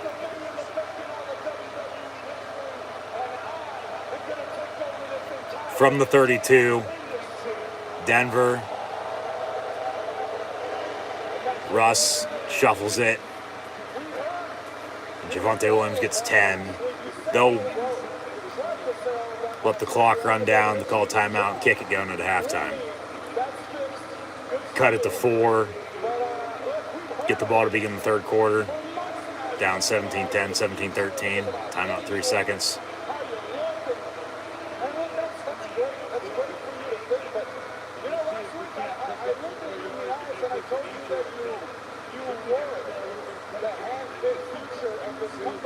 Theory was the hand-picked future of the company. That's no longer the case, though.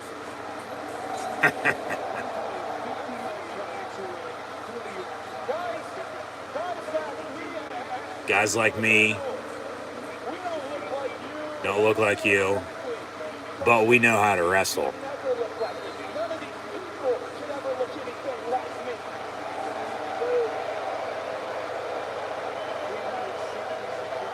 $40-yard field goal to end the half. Seattle with the timeout to ice them. Kicks up and good, but ain't gonna count. Let's be real, says Austin Theory.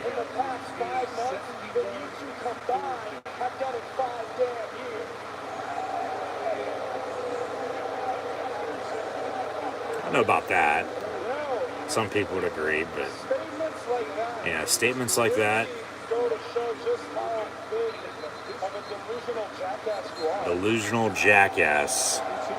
Egomaniac. Because look at everything you've accomplished this year, right? You accomplished it all. Just the opportunities that were handed to you. From winning the United States title at a match you didn't earn to getting that contract. Kicks up and good. 17-13 Seahawks at the half of Monday Night Football over the Broncos. Everything that has been handed to Austin Theory, says Kevin Owens. It was handed to Owens on a silver platter 5-6 years ago.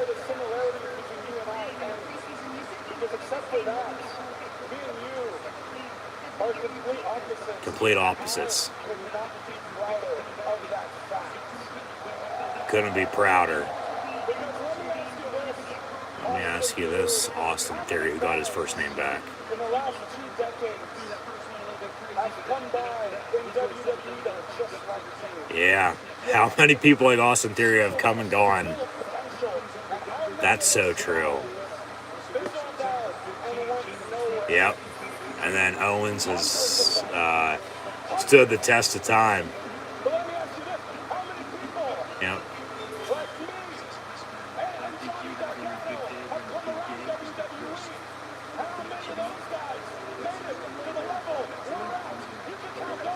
On one hand, no shit, yeah.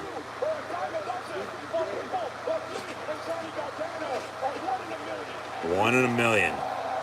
Theory's pissed.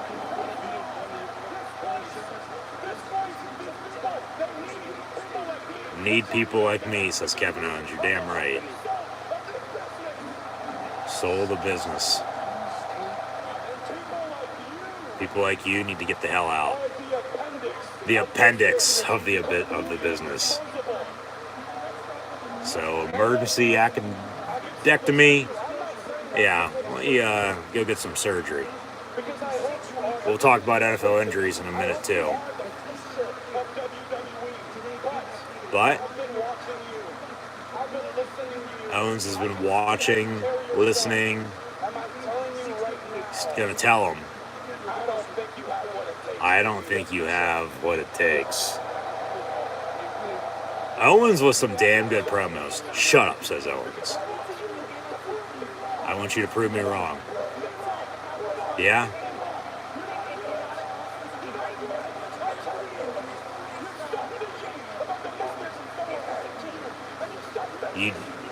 Yeah, do it yourself rather than have it handed to you. Moments like that mean more. That's why people don't like him, because he was handpicked.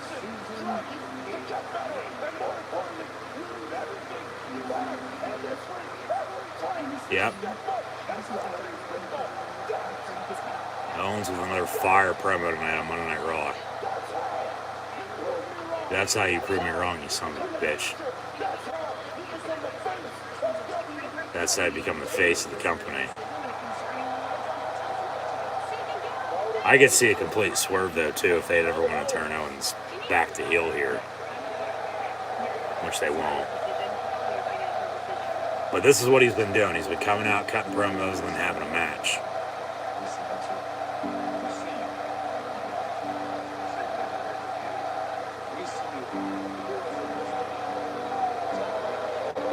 All Theory does is show off his muscles.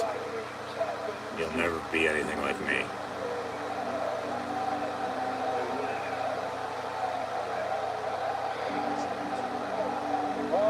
You never learn.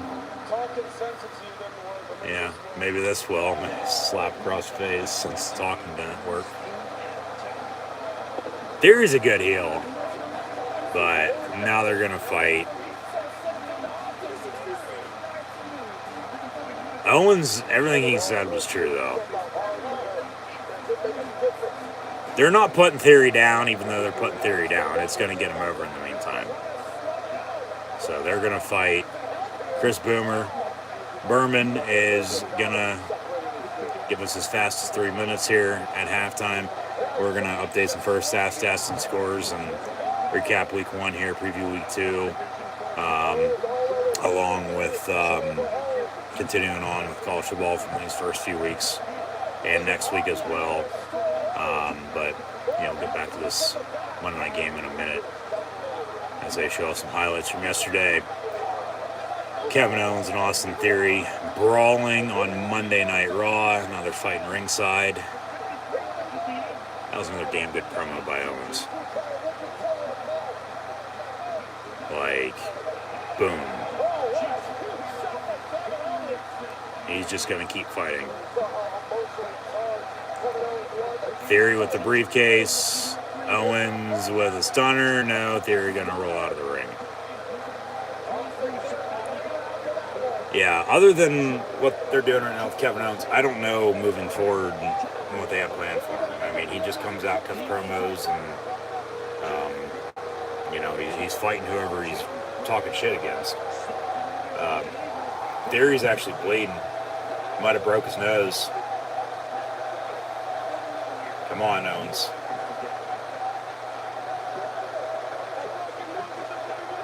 A broken nose is just the beginning, bitch, says Kevin Owens to Austin Theory.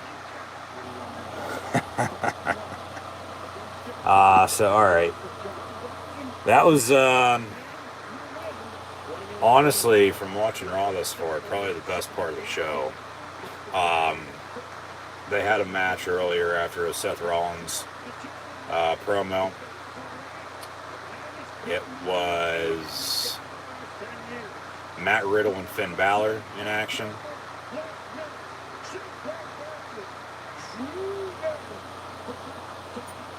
And then we have new women's tag team champions as well.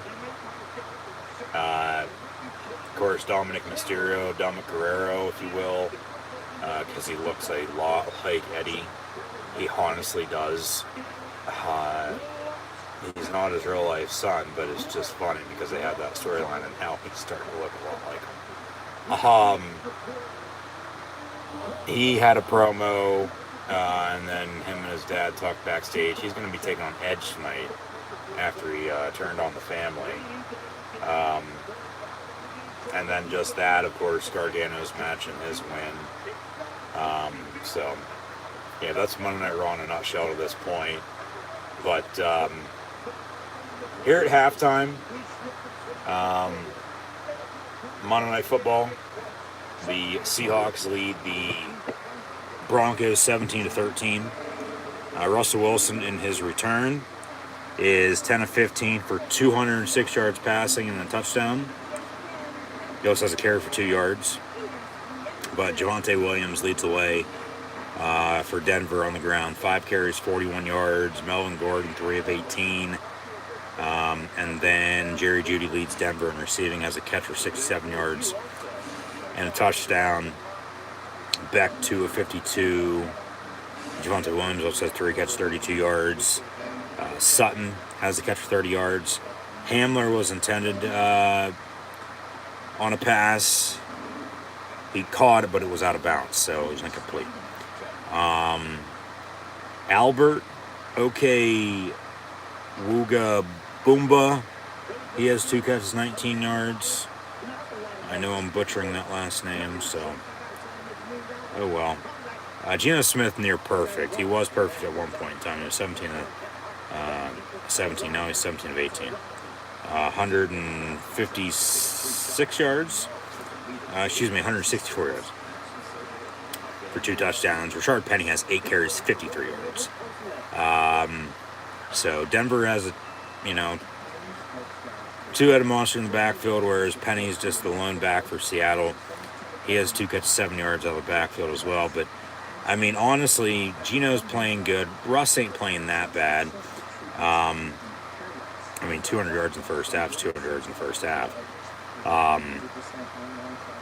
But Javonte Williams, I think, thus far has been the player of the game.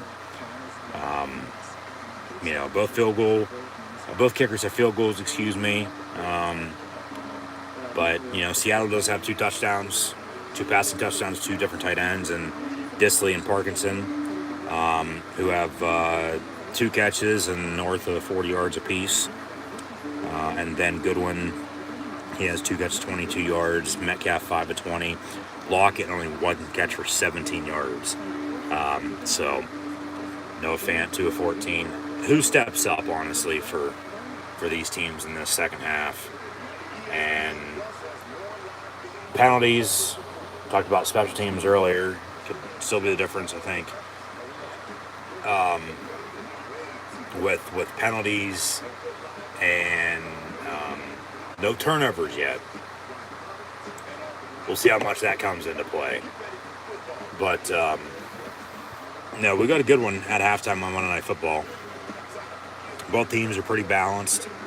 Both teams have been pretty consistent. Both teams have a running game. Denver with a better running game, in my opinion, than Seattle, but Rashard Penny ain't looking half bad, which is a little bit of a surprise because Seattle really doesn't normally get a running game like this. Even when they had Russell, now they don't. Geno Smith ain't looking bad. Like I said, he's 17 of 18, 164 yards and 2 touchdowns. One from 38 yards out to Disley, the other from 25 yards out to Parkinson. So they have 2 catches, 43 yards in the score, 2 touchdowns, 41 yards in the score, respectively. Seattle has a running game. Denver has a running game. Honestly, in the second half, who doesn't make a mistake? Whoever doesn't is probably going to win. So that is your halftime stats and scores. But now, NFL Week 1. Kickoff game, of course, was last Thursday. We had the Buffalo Bills and the defending Super Bowl champion LA Rams from SoFi Stadium in Inglewood, always up to no good. 10-10 at halftime. And then the Bills scored 20 unanswered and shut them out. In the second half, 31-10, your final score. Yesterday, we had 6 games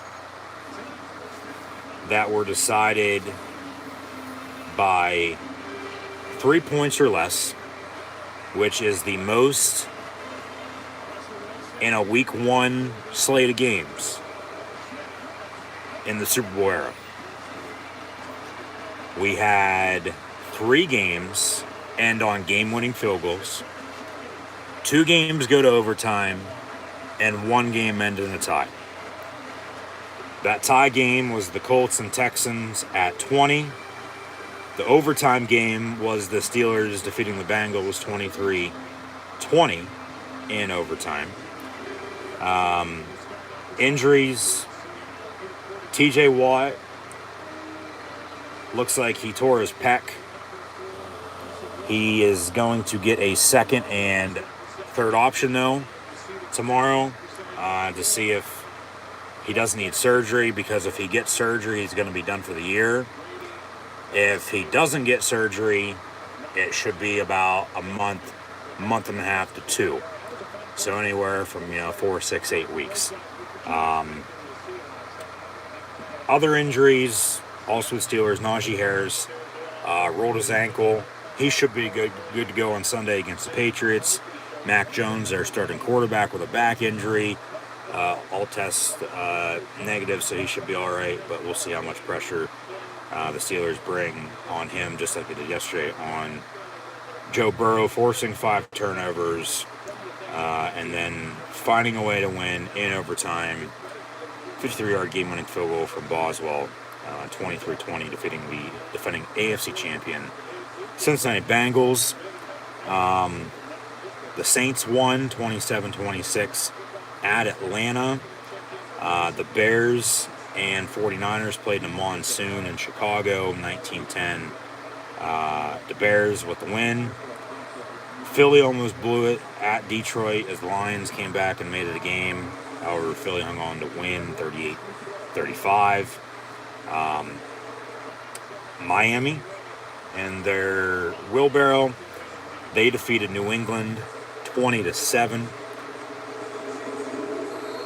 Baltimore 24-9 at the Jets on 9/11. They were the lone New York team to lose. Of course, the Giants won at Tennessee 21-20.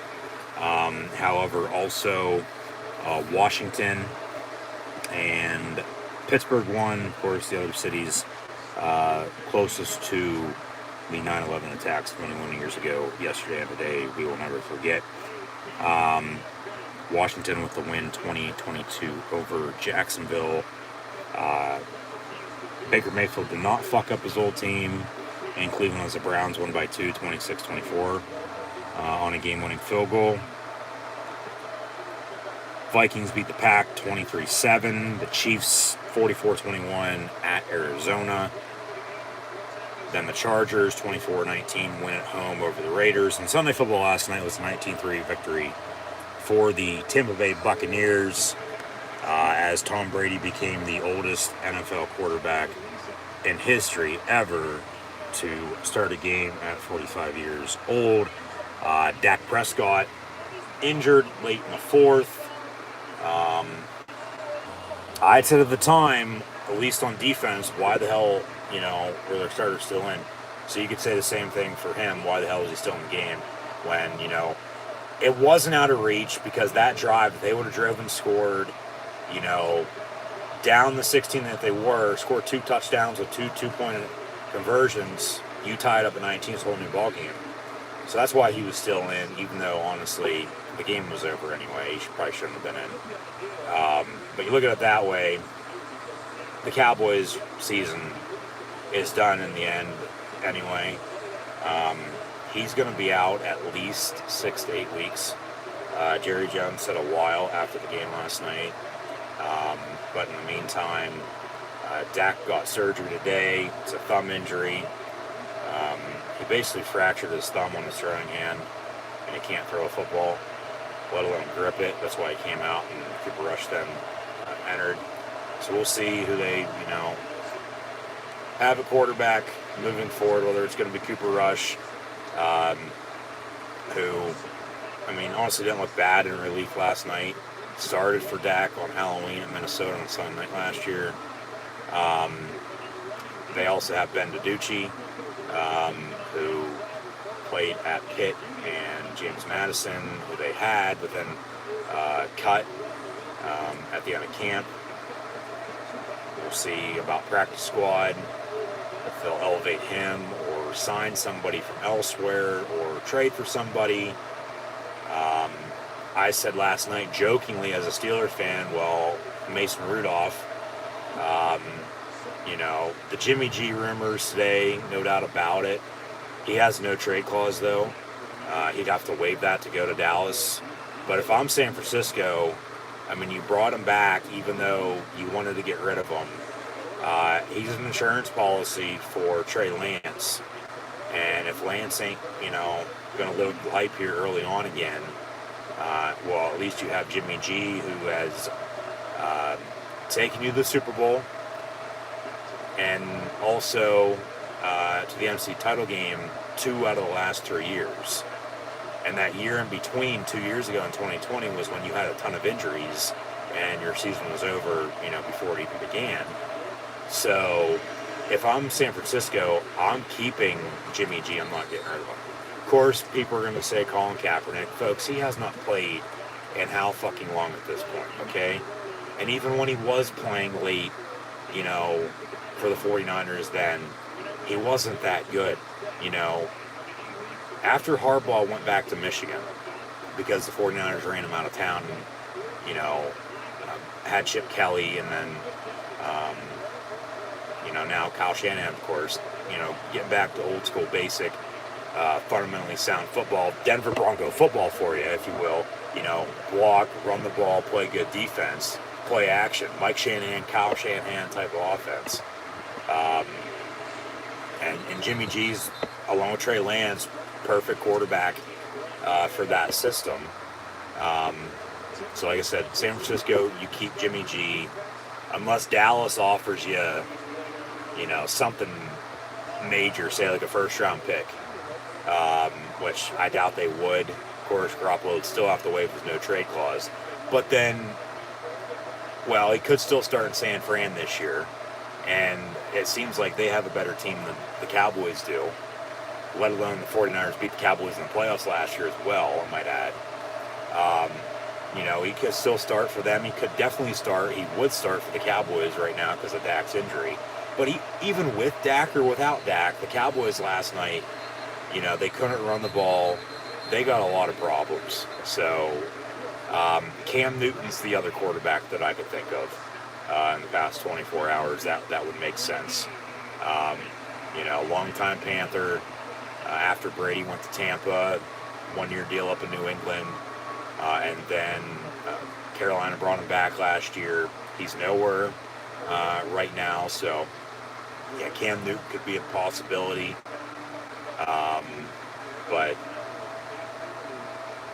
it looks like Dallas, for the time being, is going to go with Cooper Rush and Ben DiNucci because they know the system. Remember when Dak got hurt 2 years ago and was out for the rest of the year after that compound fracture? They went with Garrett Gilbert, along with Cooper Rush and Ben DiNucci. So we'll see what the Cowboys do, but that's that. Dak's injured, and it looks like the Cowboys season's already over. So, meantime, we're underway in the second half of Monday Night Football with the Broncos and Seahawks. It's 17-13 Seattle. Meantime, Denver's driving. This will be a spot foul, defensive pass interference. They'll have the first and goal inside the 20. About the 8-yard line, it looks like. And they're going to look to take their first lead of the game. Pass intended for Cortland Sutton. And we'll see if Russ and this Bronco offense can cook from the 9 officially. Fake the give. And then complete Jerry Jeudy. Had to wait for him to get open, but he gets 2, maybe 3 yards at the 6. 10, 11 and counting to play in this third. Second down and goal from there. So, I mean, if you have to kick a field goal, so be it. Cut it to 1 again, 17-16. But I'd hope you'd want to score a touchdown here and take your first lead. And then, like I said earlier, put the pressure on the Seahawks. And then with your running game compared to theirs, you both have a good running game. But Javonte Williams, running the ball the way he is, catching the ball the way he is, also out of the backfield. If Denver can score here, put the pressure on Seattle, going in the fourth quarter, Denver should be all right unless they, fuck it up by turning it over, one way or another. Another late penalty. We're going to have a delay game on the Broncos. 5 yards, I'll replay down. It'll be second and goal from the 11. So they're taking their good old time to get the ball off, but a little too long. Yeah, 9 penalties for 80-plus yards. They're down 4. They honestly still could be tied. Hell, they could have a lead as it is. The penalties have what has held them back to this point. Just stupid. Russ from the 11, complete. And to the 9, the original line of scrimmage after the pass interference. So 3rd and goal from there.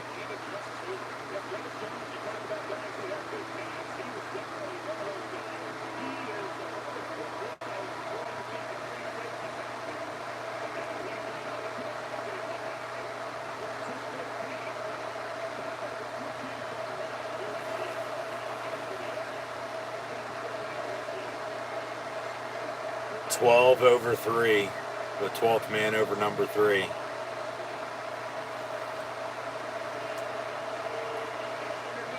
Over the middle, Melvin Gordon reaches for the goal line, touchdown. No, they're going to mark him down at the 1.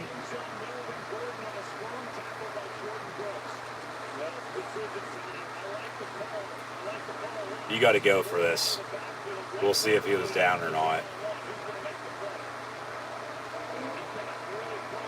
And he's down, okay, at the 1. Ball's at the half-yard line. Yeah, that's a good call. 4th and goal from inside the 1. And they go for it.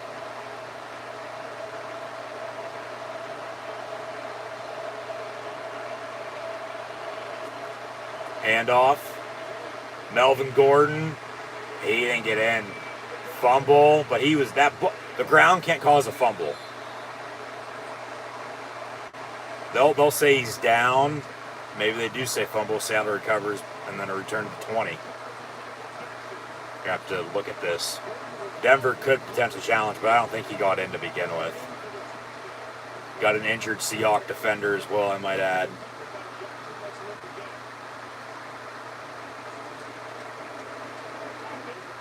Yeah, ball's coming out, and that is going to be a fumble.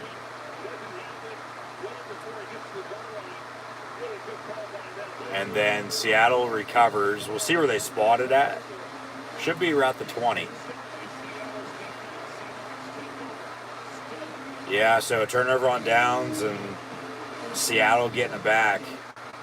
Up 4 still, 17-13.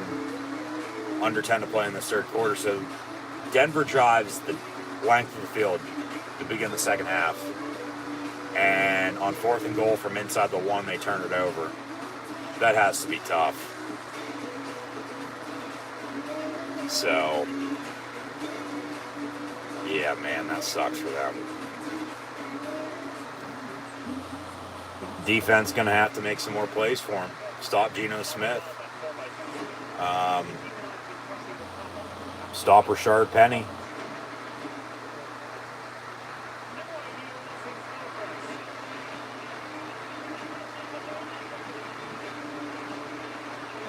They're going to have to force a field goal.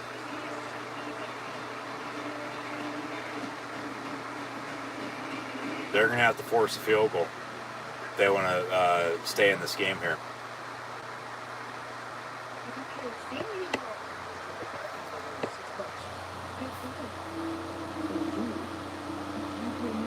So Russell now...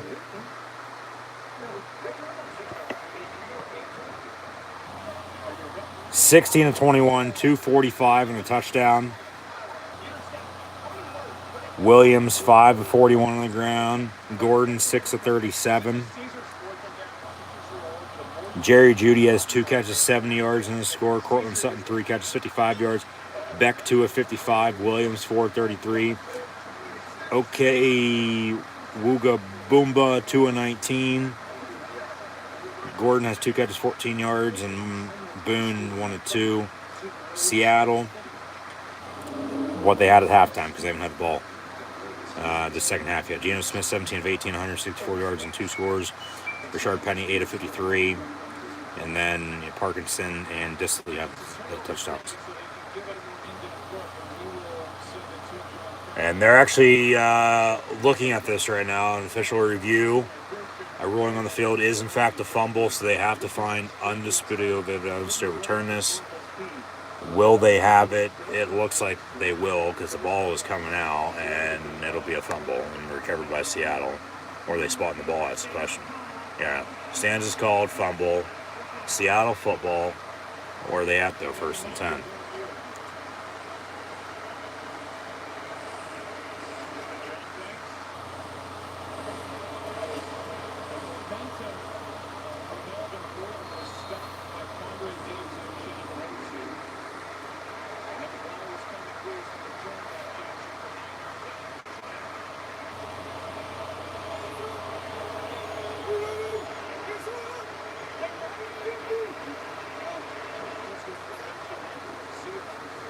From the 10 officially is where they spotted at, 1st and 10.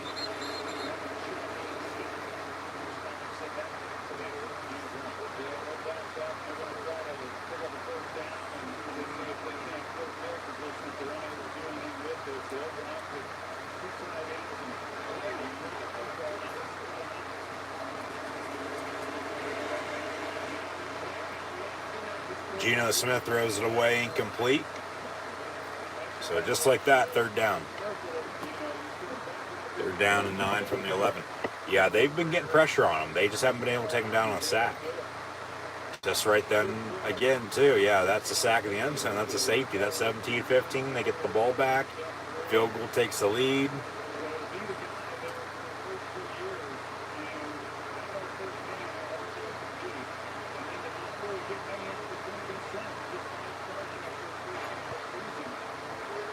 From the 11,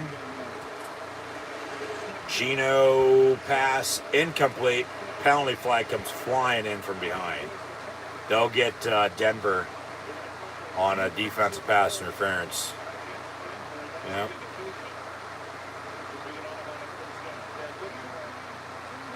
Defensive hold, 5 yards, but it's an automatic 1st down.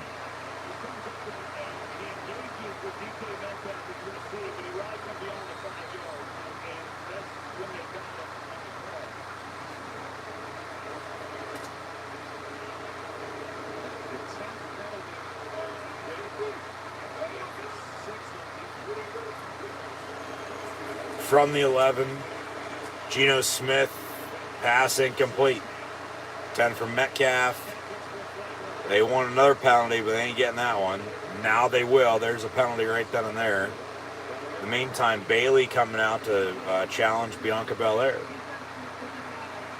I told you when she came back, she'd be winning the Raw Women's title by the end of the year, and it seems like they're going to get that at Extreme Rules at the earliest. I doubt they'd have that over in Saudi for Crown Jewel, of course Survivor Series, and then day one. But yeah, Bailey might be challenging Bianca, as Ronda Rousey is going to be challenging Liv Morgan in the Extreme Rules as well. From the 31.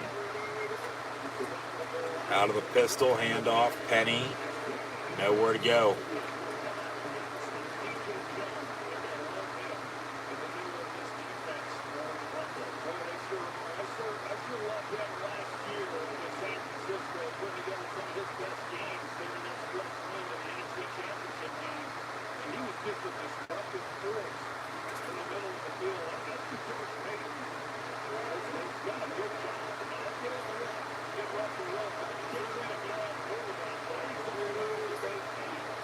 Geno Smith, pass. He short hopped it, incomplete.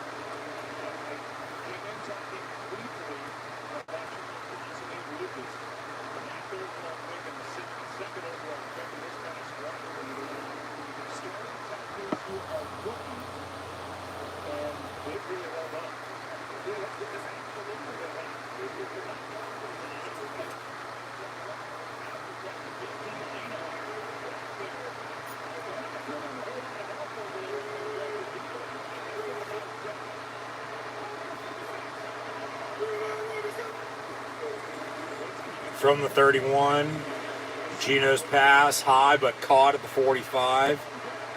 DK Metcalf, 1st down, Seattle.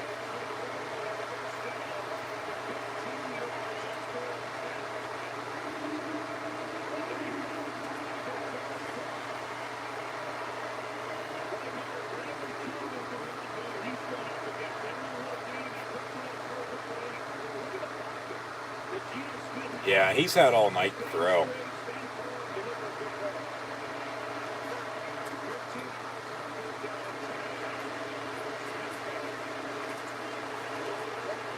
Fumble. Denver recovers. Was he down? Was he down is the question.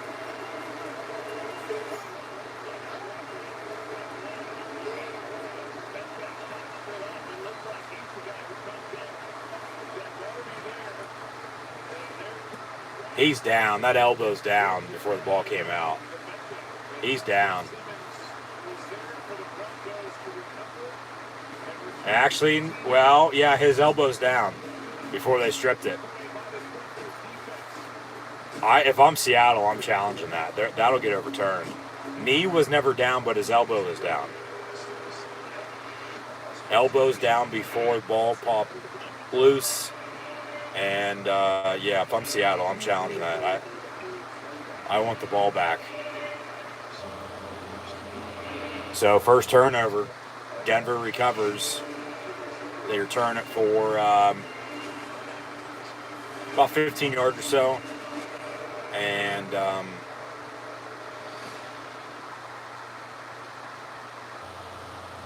they'll have a 1st and 10, but I bet you any money when we come back from break, we're going to have a review going on.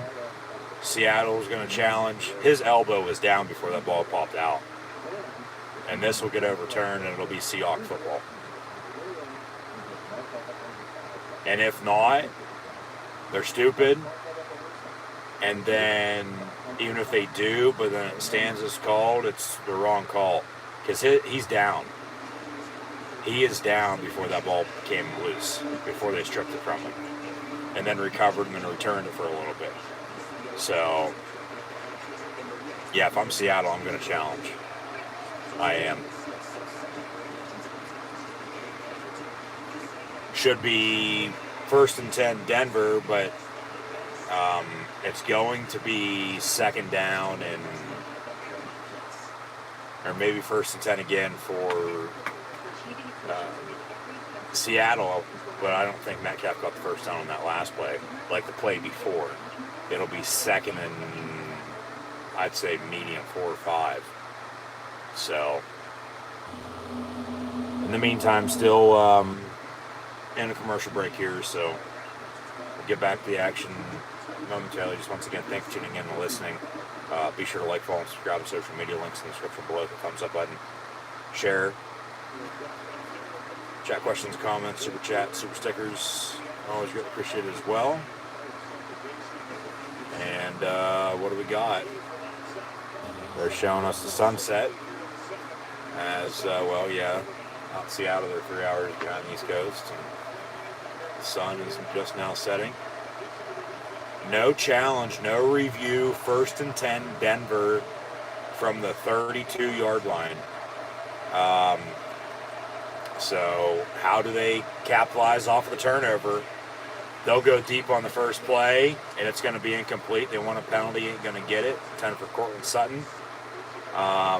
Refs are letting them play it to an extent. I mean, everything penalty-wise that they've thrown has been false starts, delay games, you know, a hold every once in a while. That's a good no call. I mean, we've had a couple pass interferences, but remember, they just drove the length of the field to begin the 3rd quarter. 4th and inches, turned it over. Seattle turned it over, and now Denver's got the ball back. 3rd down and 3.5, 4 from the 25. 5:15 to play in the 3rd quarter here. Down 4, 17-13 Seattle. And, I mean, man, what a change of events here on Monday Night Football. How does Denver respond? How do they capitalize off this turnover? His elbow is down. That's a wasted challenge, or a wasted no challenge. I mean, you have 2 of them. Why not? By, Pete Carroll and the Seahawks to not challenge that, because he was down. He would have got the ball back. Russ avoids a sack, lobs it in the end zone. That's a defensive hold on Seattle on KJ Hamler. The tight end was there as well. And 5 yards, automatic first down. Foul occurred in the end zone. We'll see if they spot at the 1. Yeah, spot foul, automatic first down. It'll be first and goal, Denver. And yeah, good call, no doubt about it. It was a defensive hold. He grabbed his left shoulder pad and yanked him back. Yeah, you can't do that and expect to get away with it. And then there's another, receiver there in the area to make the catch too, but just a little too much on the lob, incomplete. And now first and goal, Denver looking to take their first lead.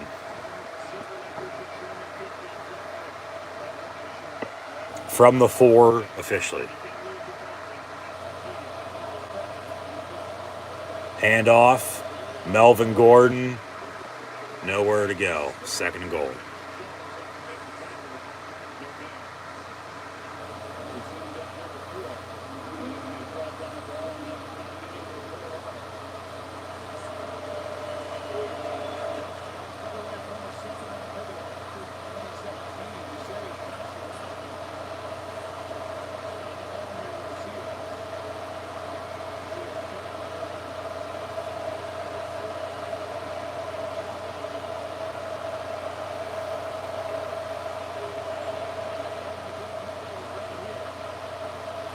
Jerry Jeudy in motion. Russ looking his way. Comes back near side. Caught right at the goal line.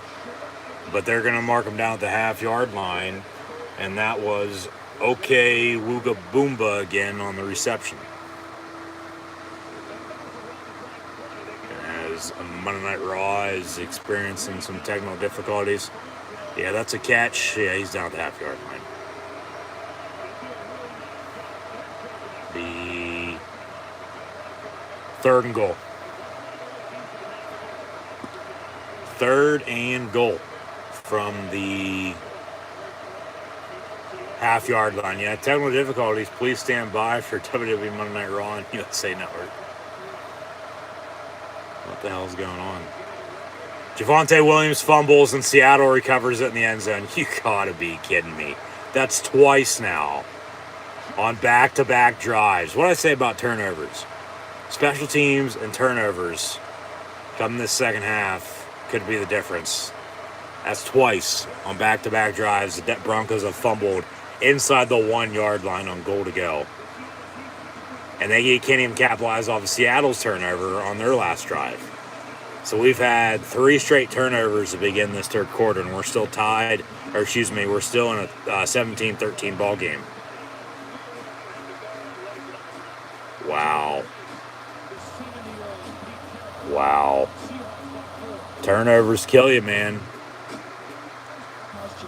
They absolutely kill you. Can't turn the ball over and expect to win. Just asked the Bengals yesterday. So yeah, 17-13. Seahawks going to get it back. And they're going to try to extend their lead. But their last drive, they turned it over to begin the half. Just as Denver has now done twice on 2 good drives and the turnovers. If Denver loses, it's going to be because of those two plays right there, those two turnovers on goal to go from the 1-yard line. Yeah. Now, if they can find a win, okay, but man, just can't catch a break. Cannot catch a break. Update some stats. Russell, 17 of 23, 248 in the score. Melvin Gordon, 9 for 43. Javonte Williams, 6 of 41. Geno Smith, 19 of 22, 180 yards and 2 touchdowns. And Rashard Penny has 10 carries, 54 yards rushing. Back to college football from week 1, Friday, September the 2nd. Michigan State, 35-13 over Western Michigan. Eastern Michigan, 42-34 over Eastern Kentucky. ODU upset Virginia Tech at home once again, 20-17. William & Mary over Charlotte 41-24. Duke shut out Temple 30-0. Kansas 56-10 over Tennessee Tech. Indiana beat Illinois at home by 3, 23-20, and TCU 38-13 over Colorado. And then we'll get into the Saturday slate from week 1 before last Sunday's game ended in a Florida State win over LSU. Final score there was 24-23. We'll talk about that game in a minute. And then last Monday night on Labor Day in a kickoff classic, Clemson 41-10 over Georgia Tech. That Florida State LSU game, LSU had no right of being in it. They came back, scored with 4 minutes to go to cut the lead to 7. Got the ball back again. Still down 7, 24-17. However, they muffed a punt. Florida State got it, goal to go inside the 10. Could not punch it in, let alone kick a field goal. So they're still up 24-17. So are the Seminoles.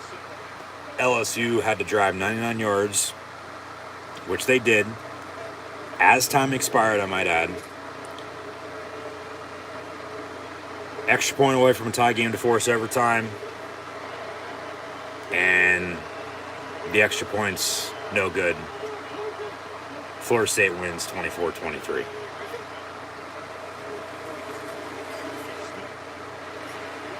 And then we'll get into the Saturday games from last week and the 2 Friday games and all the Saturday games from this past weekend. We've recapped the NFL action from week 1 as well. We did it at halftime if you're just now tuning in. We'll also, at the end of this game, preview NFL week 2. That'll kick off on Thursday with the Chargers and Chiefs, and I'll have live watch-along reactions over on YouTube then, so be sure to tune back in. Meantime, tonight on Monday Night Football, 2 minutes to play in this third quarter. 3 turnovers in this third quarter on 3 straight drives by both teams. The difference, the reason why Seattle's still up by 4. Second down, and 6 officially to come for the Seahawks here. But, Denver drove to begin the second half. Fumbled it on 4th and goal from the 1. And then they created a turnover on defense. Went half the length of the field with some good starting field position. Goal to go from the 1 again, and they fumbled again. Seattle has the ball back. Another handoff for Sharp Penny, and he's off to the races out past midfield down to 42. This might be coming back, though, because of a hold. There's a penalty on the play. 1:05 to play in the third. 17-13. Your score, 10-yard holding. They'll replay the down. It'll be 2nd and 16. But, this game has been good thus far. It's going to come down to the wire. Like I said at halftime, like I said at the start, I thought special teams, along with turnovers, could be the difference. And then I said at halftime, honestly, whoever doesn't make a mistake third, fourth quarter is going to win. Well, they both turned it over, but, Seattle still has a lead here, and they're driving again. So the penalties have been atrocious by these refs. I mean, if it's a penalty, call it. If it's not, don't let them play. Geno Smith going to take off and run. And he gets to the 39-yard line. It'll be 3rd and short. That might do for the third quarter play as well. Game clock's under the play clock by about 10 seconds. So, I think Seattle, as the crowd chants Geno, maybe some MVP chants in there as well. It's week 1, folks. Calm the hell down. I do think the Seahawks made the right decision with Geno Smith as their starting quarterback, though, because he's been there. He knows the system better than Drew Lock, and Drew Lock in Denver really wasn't that, special anyway.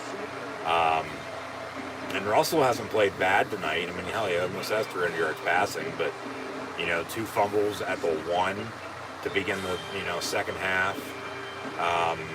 After I mean, a good start by both teams, and then it slowed down a little bit before it picked back up. But we got 15 minutes of action left here, and honestly, we'll see what gives. Like I said, special teams and turnovers.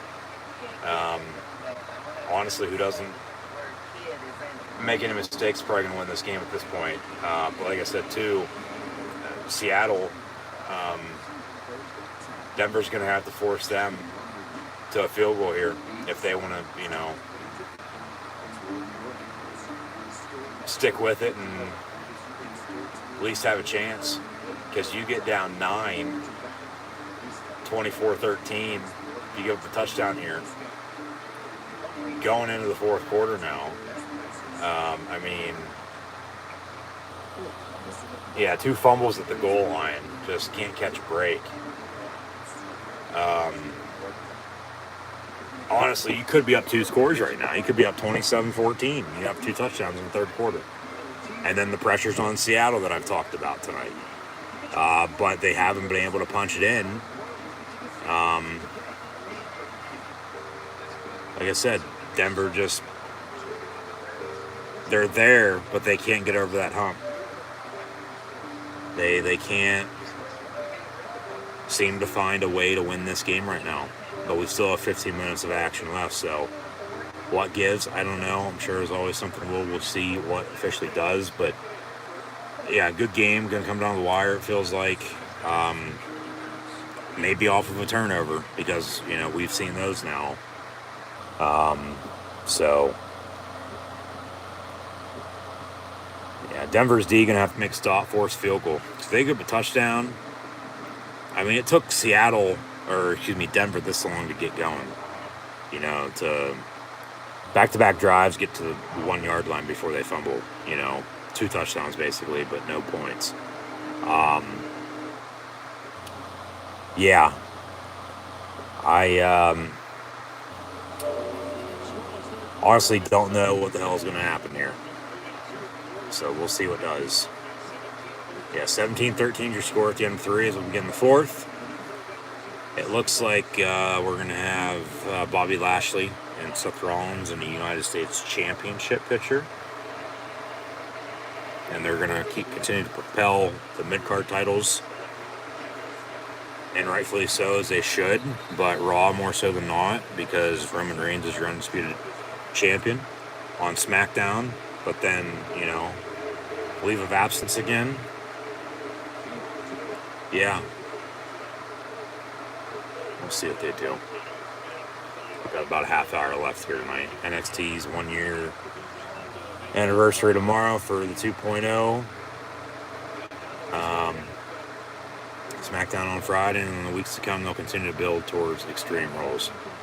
Yeah, but Seattle, they most definitely, I guess week 1, but quarterback play, Geno Smith over Drew Lock made the right decision, yes. And they're helping him out with the running game because Rashard Penny's running the football extremely well, as is Javonte Williams, as are Javonte Williams and Melvin Gordon for Denver. And Russ is Russ, They just haven't been able to catch a break. Turnovers cost them. So a minute into this fourth quarter, 2nd down and 10. Fake the give. Strip sack. Seattle's right there to recover. So close call again. This second half has been turnovers, turnovers, turnovers, and turnovers. Yeah. Wow. How worse or how bad could it get here? Looks like Dexter Loomis is going to appear through the window. Yep, there he is, staring at Miz.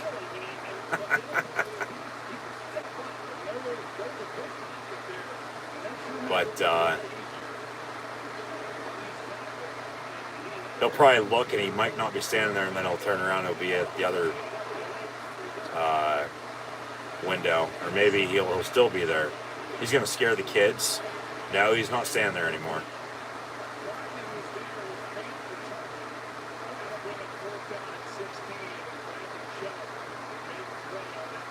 And then there's Maurice. As Mike the Miz Mizanin says, "Oh my God," and rightfully so. Like I said earlier, we'll see where they go with this Loomis Miz shit. Seahawks gonna punt for the first time tonight.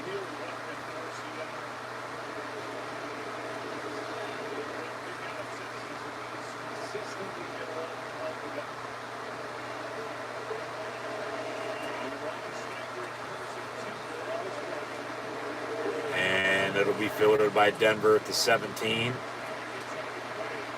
And nowhere to go. So Dexter Loomis continues to stalk the Miz.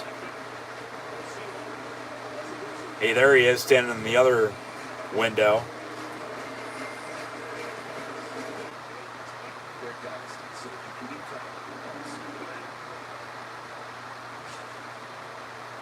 And now is he going to appear behind him in that window too?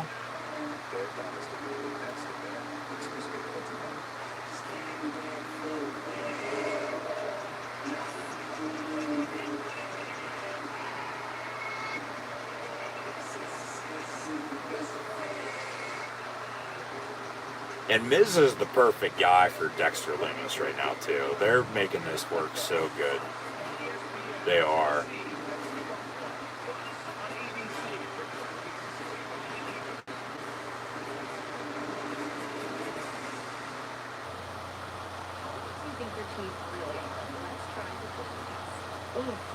You can tell Miz is getting annoyed. There's Loomis again in the window. They're going to walk outside and he's going to be standing there. Yes, they're going to open their front door. Here comes the camera crew to follow. They're going to get in the car. They obviously film this at night. This can't be live right now, because they live in LA. Even though they're in Oregon for Raw tonight, it's only about 7:30. And it gets dark around 8. Yeah, he's going to be standing in front of the fucking car. Or he's going to be standing there next to it when they drive off. Or at the end of the driveway, maybe. No, he comes back. Dexter Loomis is in Miz's house. Dexter Loomis is in the Miz's house.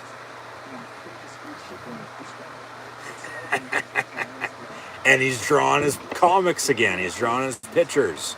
Miz and Mrs. That's hilarious. As he stares down the camera looking out the window. So a stalker, now we got a burglary, robbery. I mean, he entered the house, but he didn't look to steal anything. He just drew a picture. But Loomis is in Mrs. House, and Corey Grace is losing his goddamn fucking mind on commentary. First and 10 Denver, though, on Monday Night Football. Down 4, 17-13 with 12:50 to play. Wilson going to fake the give, dump it off Javonte Williams, and nowhere to go.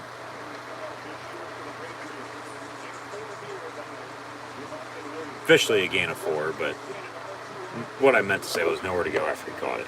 Pushed out of bounds. 2nd and 6. No, but Denver here, yeah. The second half, they've come close, but no cigar. And see if they can punch it in and score here. At least defensively, they were able to get off the field, get the offense ball back. Still down 4. You know, field goal would help.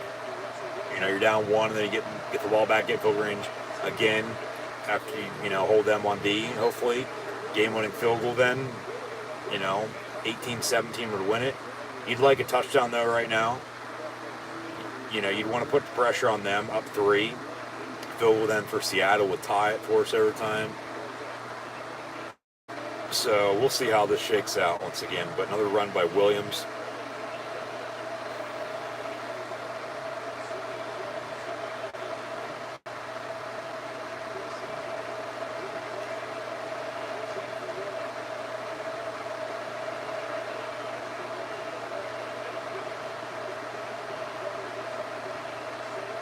From the 26. Play clock winding down. They barely get it off. Wilson down the middle, caught by Sutton. First down, Denver at the 42. So they keep the drive alive. 11:15 and counting to play.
From the 44.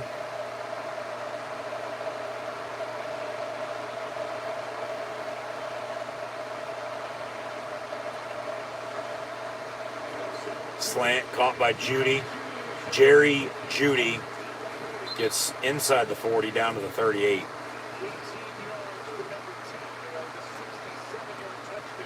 Yep.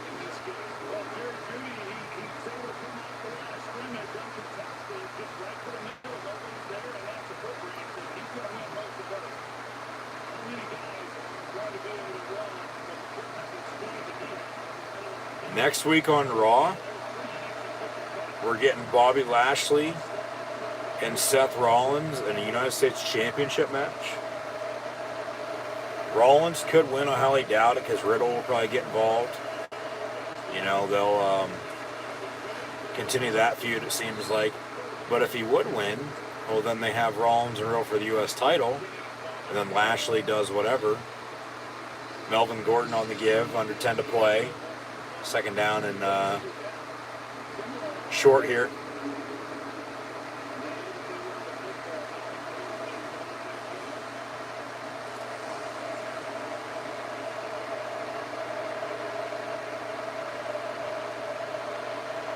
From the 20, or excuse me, from the 30, they need the 28. Second and 2.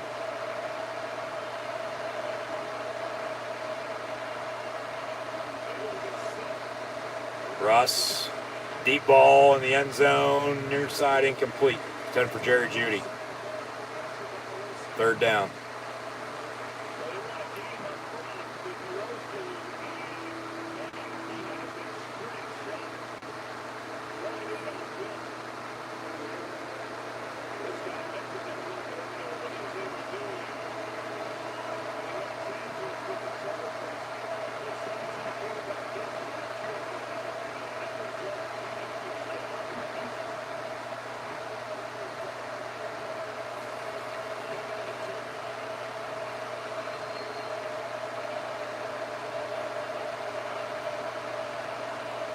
Russ going to fake the give, complete to Jerry Judy.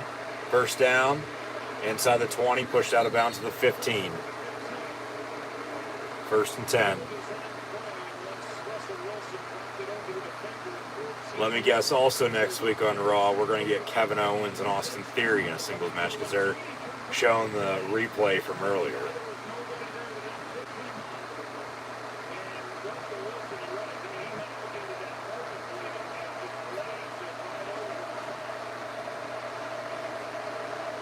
From the 16 officially. They'll fake the give to Williams, roll out near side, in the end zone, caught, incomplete. Incomplete, he had it and dropped it. Third down, second and 10.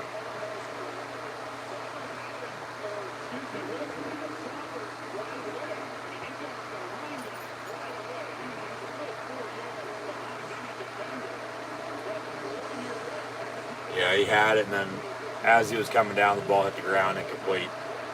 So second and 10 from the 16. Another good drive by Denver. Can they punch it in? Third time might be the charm. Just don't turn it over. That's what they've done twice now in the second half.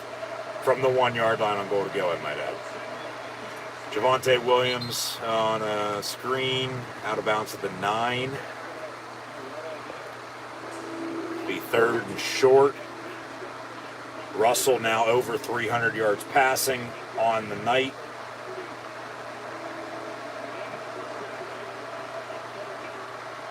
Big third down for Denver. Potentially the biggest play of the game right here. And also next week on Raw, as thought, Kevin Owens and Austin Theory. See how bad his broken nose is for the bitch that he is. From the 9. The main event to begin. Screen, complete Williams. Inside the 5, first and goal.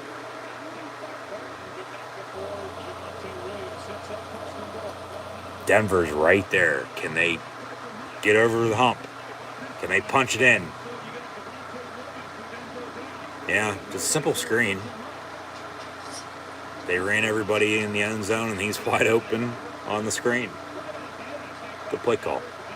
I'd get back to the run because you've passed it here a few plays in a row. I'd run Williams, run Gordon. Maybe go to your tight ends. Seattle's 2 touchdowns are both of their tight ends. Williams at running back, they'll fake the give. Wilson will roll out, pass, caught in the end zone. Awaiting a signal. And it'll be caught. No, incomplete. Eric Tomlinson, the target, incomplete, second and goal.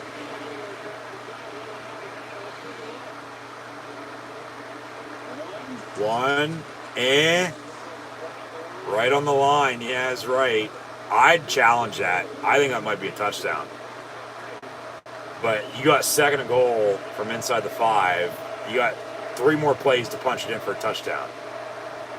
You don't want to challenge it, waste the time out here if you're going to need it later. Probably a good decision not to challenge it. You play on. Hopefully you can just punch it in here. Because last 2 times they've been down inside the 5, they fumbled.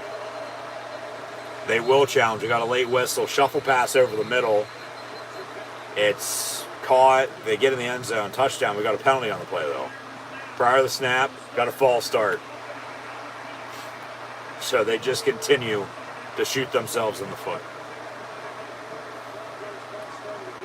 No challenge, they play on.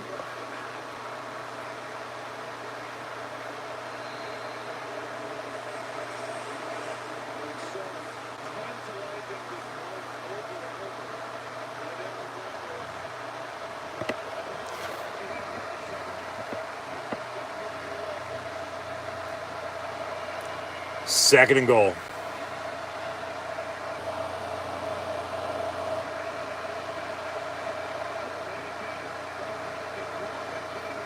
Wilson, maybe a hold, and it'll be incomplete in the back of the end zone, third and goal.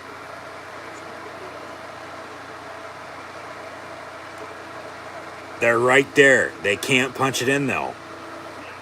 Until they do, I mean, here we are. This is most definitely the biggest play of the game now. Because then if you don't punch it in, you got a decision to make. And I'd probably kick it just to get the 3, down 1, because then if you get the ball back, you're going to need a field goal to win the game rather than a touchdown. See what happens here on third and goal first off. Wilson gets a snap out of the gun, looking to throw. Gets hit, and it's high, incomplete. Fourth and goal, no penalty. You kick it. You got to kick this with 6:16 to go. Down 4. 2-minute warning to come. Both teams still have all 3 timeouts. You got to kick this. Take the points. Be down 1. Defense has played good. Get the ball back. And then you're only going to need a field goal to win the game rather than a touchdown. But that's 3 straight drives since halftime. They've got inside the 5-yard line, and they can't punch it in. 2 fumbles, now a field goal attempt. We'll see if McManus makes it. He's good from 30 and 40 tonight. This from 26. Kick's good, so 17-16 Seattle with 6:13 to play. So defense going to have to make a stop for him. Defense going to have to make a stop. And even if they don't, they give up a touchdown, down 24-16. That's another reason why you take the field goal there and kick it. You drive and score. Okay, you need a 2-point to tie it, but you drive and score, get the 2, you tie it at 24, we're going to overtime. You know, so 17-16, Denver's in a good spot, but they still need to, you know, make some stops here against Seattle, because Seattle really hasn't done anything since halftime. 17-16 is your score once again. Russell Wilson now 24-35, 315 yards passing in his return against his former team. Has 1 touchdown, that to Jerry Jeudy, who has 4 catches, 102 yards receiving, and a score. Melvin Gordon has 10 carries, 51 yards rushing. Javonte Williams, 7 of 43.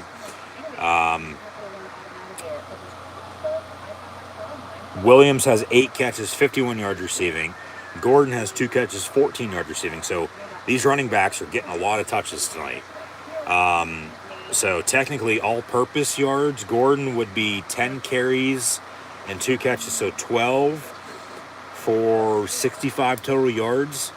Whereas Javonte Williams has 8 catches and 7 carries, so 15 touches for 51 and 43 is almost 194 all-purpose yards here this evening. And then Cam Sutton has 4 catches, 72 yards. Beck, 2 of 52.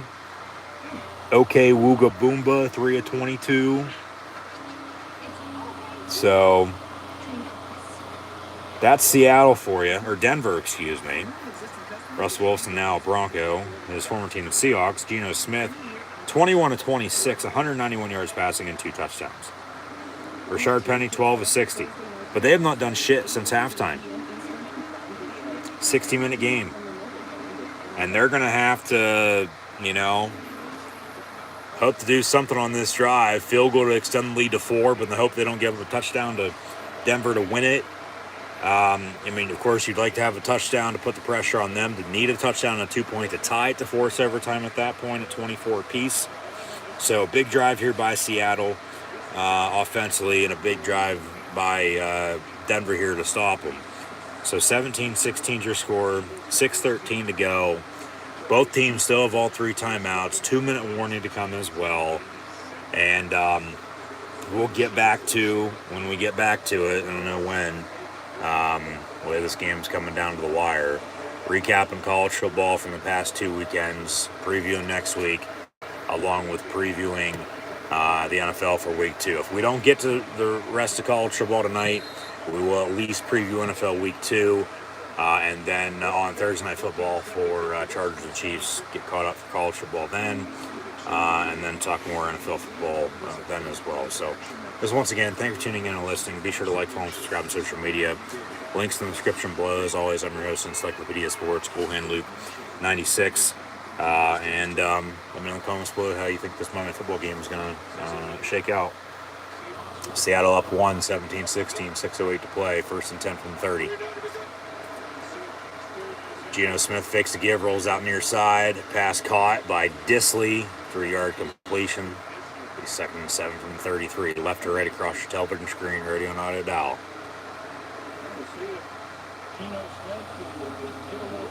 Yep. Run the ball. Yeah, a touchdown would be nice for them. Field goal would put pressure on them to, you know, still score a touchdown, but they won't need a 2-point. But if you don't get anything, field goal wins it for Denver. From the 33, and Noah Fant, quiet night, tight end screen near side. He gets about a yard or 2 to the 34. The 3rd down from there.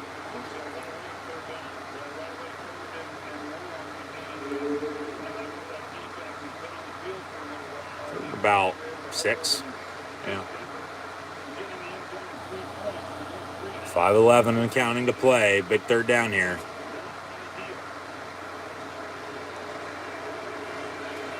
Talked about turnovers. Denver with 2 already. Seattle potentially here. Trip, stop your screen. Geno Smith looking to throw. He goes down on the sack. So they'll off the punt. Denver getting it back, needing a field goal to win it. Touchdown, you'd still want to go for 2, depending on the time.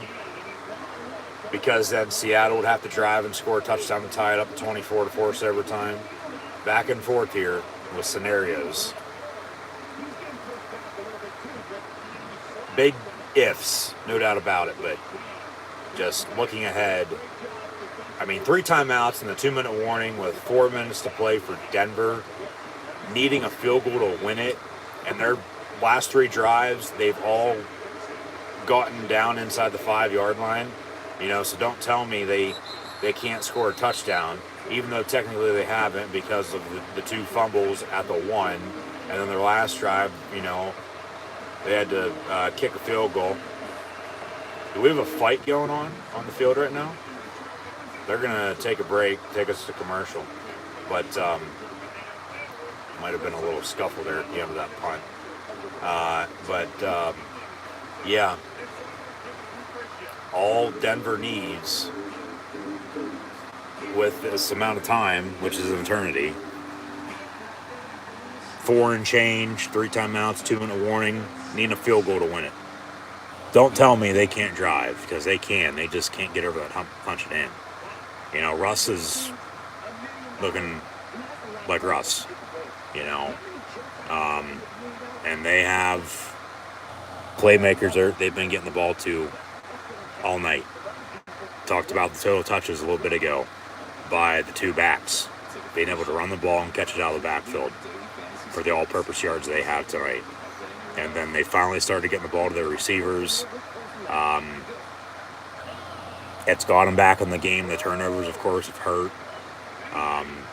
Seattle's, of course, letting this slip because they have not done shit since the first half. Sort of like the Dallas Cowboys last night. But that was the first drive. And then talked about, that then. But, all Denver needs here with 4 minutes to play. Officially 4:02 on the dot. And 3 timeouts and a 2-minute warning. They should be able to drive and kick a field goal, I would think. Just don't turn it over. If they turn it over, Seattle capitalizes off of it. They're not necessarily screwed because they get the ball back. Timeout-wise, and 2-minute warning and just overall time, I don't know where we'd be at then because it might not be on their side overall. They'd still be down 1, down 4, down 8. All 3 scenarios that I've brought up with, okay, still need a field goal, need a touchdown.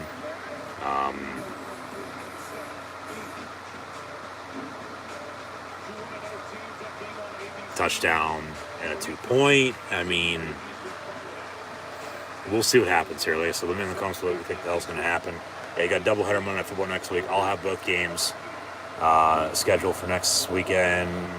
Thursday, Saturday, Sunday, and Monday, with a doubleheader next Monday for Monday Night Football and WWE Monday Night Raw as the main event continues with the Rated R Superstar Edge and the son of Rey Mysterio, Dominic Mysterio, potentially turning into Dominic Guerrero with Judgment Day after he turned on his father at Clash at the Castle. 2nd down for Denver after a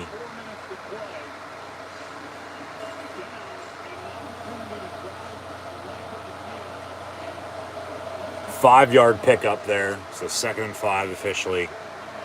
3-3-3 and counting to play. He's had 32 game-winning drives the past decade since he became the Seahawks starting quarterback as a rookie. 2nd in the league compared only behind Matthew Stafford, who left last year from Detroit to LA and went and won a Super Bowl, just like Brady did the year before. Russell Wilson's at quarterback this year. Did the Broncos win the Super Bowl now? It's a long season, folks. Incomplete. Judy had it and dropped it right at the sticks. 3rd and 5. 3, 2, 1. Here we go. Big play. Big play again.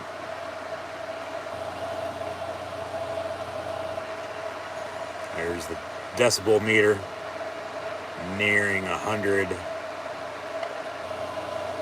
And Russ gets rid of it. It's caught. And they'll dive for the first down. That should be a first down. They'll give that to him. Right there at the marker. Might have to bring Chain Gang out.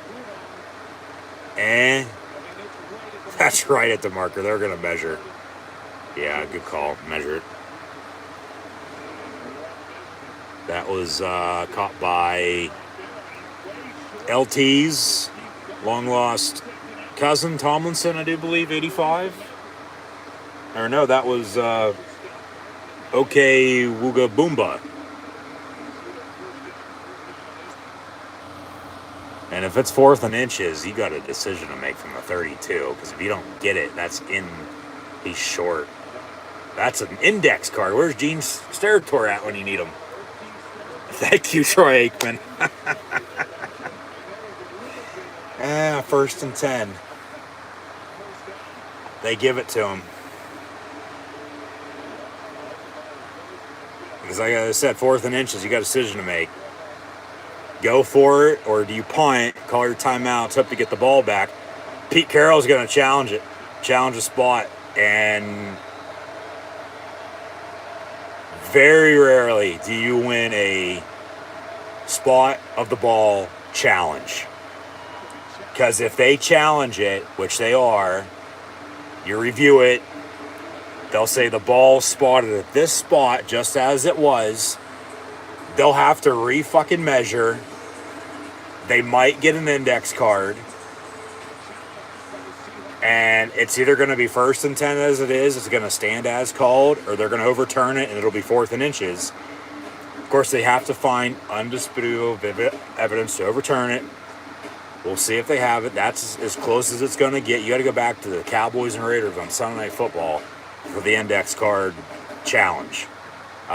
We'll see if they show that highlight when we come back. But anyways, Seattle, if it's 4th and inches, or Denver, excuse me, Russell Wilson at quarterback for the Broncos, not the Seahawks anymore. Still getting used to that. It's odd seeing him in a Bronco uni. But anyways, the Broncos are going to have a decision to make. 4th and inches, if it gets overturned, which they said 1st and 10 after they measured, which that's as close as it's going to get. You know, that's a hair of a length. You have the ball 32-yard line. There's 3 minutes to play. You have all 3 timeouts and 2-minute warning to come. If you go for it and get it, okay, drive continues. If you go for it, don't get it, you're giving them the ball back with damn good field position. You know, touchdown, okay, 24-16, you need a touchdown and a 2-point to tie it. Field goal, 20-16, touchdown. Would win it then for Denver. But then if you'd force, you know, them to not do anything, well, you're still at 17-16. But if you go for it on 4th and inches, if this gets overturned, hear me out, and don't get it, or, excuse me, punt. We just went over the don't get it scenario. And you punt, change length of the field, but then play good defense, call your timeouts. Hopefully, of course, they don't do anything, and then you get the ball back with no timeouts, little no time remaining, needing either a field goal still, a touchdown to win it, or a touchdown and 2-point to tie it. So, yeah, it's going to stand as called. Very rarely does that get overturned because it's spot of the ball challenge. You're not going to move it. That's as hard as it gets. So 1st and 10, Denver from the 32. And 6-yard completion. This drive will continue. All they need is a field goal to win it. Touchdown, of course, puts pressure on Seattle. You score. You kick it 23-17, but you'd go for 2, I would think, make it 24-17, because then if they'd score, tied at 24, you'd go to overtime. But 2:25 and counting, got a big 3rd down here again after a run gets stuffed. Got an attack from the Judgment Day on Edge after Rey Mysterio came out. They attacked him. Now they're attacking Edge. And Dominic Mysterio is now in the Judgment Day, and they're wrecking shop on the Rated R Superstar as Raw will come to an end. 3rd and 2, we're going to have a late whistle and a timeout by Denver. Actually, no, we hit the 2-minute warning. Excuse me, 2-minute warning. 2 minutes to play, a 1-point game. It'll be 3rd and 2. I would say that this has been the best game of the weekend thus far, but finish-wise, heart-pounding game yesterday with the Steelers and Bengals. It seems like nobody wanted to win that game in overtime, but then the Pittsburgh Steelers finally did. I felt like I had 10 different heart attacks in as many minutes. And thank you for tuning in to watch that live watch-along reaction stream. Of course, you didn't. It's on demand live right here on the channel, so be sure to go check that out. So 2 minutes to play. Big 3rd down again. We've had a few of those past couple minutes, but we'll see if Seattle can make a stop or if Denver's going to convert and keep this drive alive. And, with the way this game is coming on the wire, I got some college football updates done. Not everything as I was hoping for, but I'll be back on Thursday, so we'll hope to once again finish that up then. We will, as we already recapped NFL Week 1 at halftime, we're going to preview NFL Week 2 at the end of this game with some final stats and scores, so stay tuned for that. Just once again, thank you for tuning in and listening. As always, I'm your host, Encyclopedia Sports, Kool and Luke 96. These are, in fact, my NFL Monday Night Football and WWE Monday Night Raw that just came to an end here at the top of the hour, 11 p.m. Eastern Time. This Monday night, September 12th, 2022. But these are, in fact, my live watch-along reactions live here on YouTube. So thanks for tuning in and listening. Be sure to like, follow, and subscribe on social media. Links in the description below. Scroll down, check out Facebook, Twitter, Instagram. Press subscribe button, notification bell next to it right here on YouTube so you can stay up to date. Thumbs up button if you're enjoying. We'll get to Scott Van Pelt and Sports Center afterwards, as I'm sure he's not tired yet. But be sure like, follow, and subscribe. Thumbs up button, share, chat questions and comments, super chats, super stickers, super likes, and super thanks. Always greatly appreciated. Here we go. 3rd and 2, 2 minutes to play. 17-16 Seattle at home against the returning Russell Wilson and the Denver Broncos. From the 40, 3rd and 2. Russ, pass caught, 1st down. Javonte Williams breaks a tackle, breaks another tackle, and gets to the 48, 49-yard line, 1st and 10. Still got all 3 timeouts and a minute 45 and counting to play.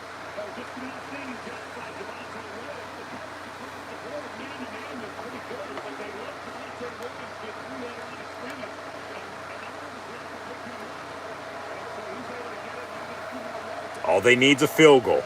They're in no hurry, it seems like. All they need is a field goal to win this game. Seattle might have jumped off sides. Wilson shuffles it. Williams going to lose a few. You got to call timeout. Minute 15. Yeah, you got to call timeout here. Got an injured Seahawks, so maybe the Seahawks will be charged a timeout because of that.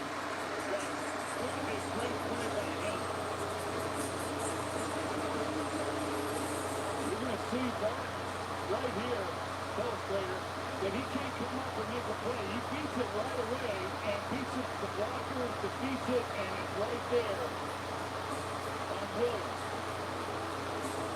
So you need to make a play. They made a play all right. Gary Barton.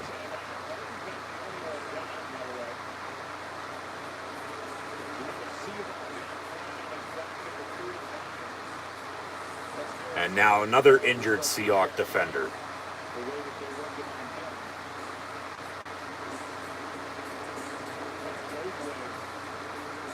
He's probably cramping up.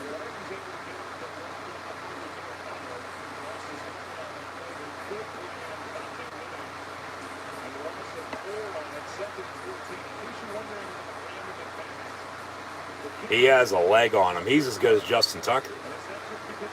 He can kick from at least 63. Yeah, 61 they say.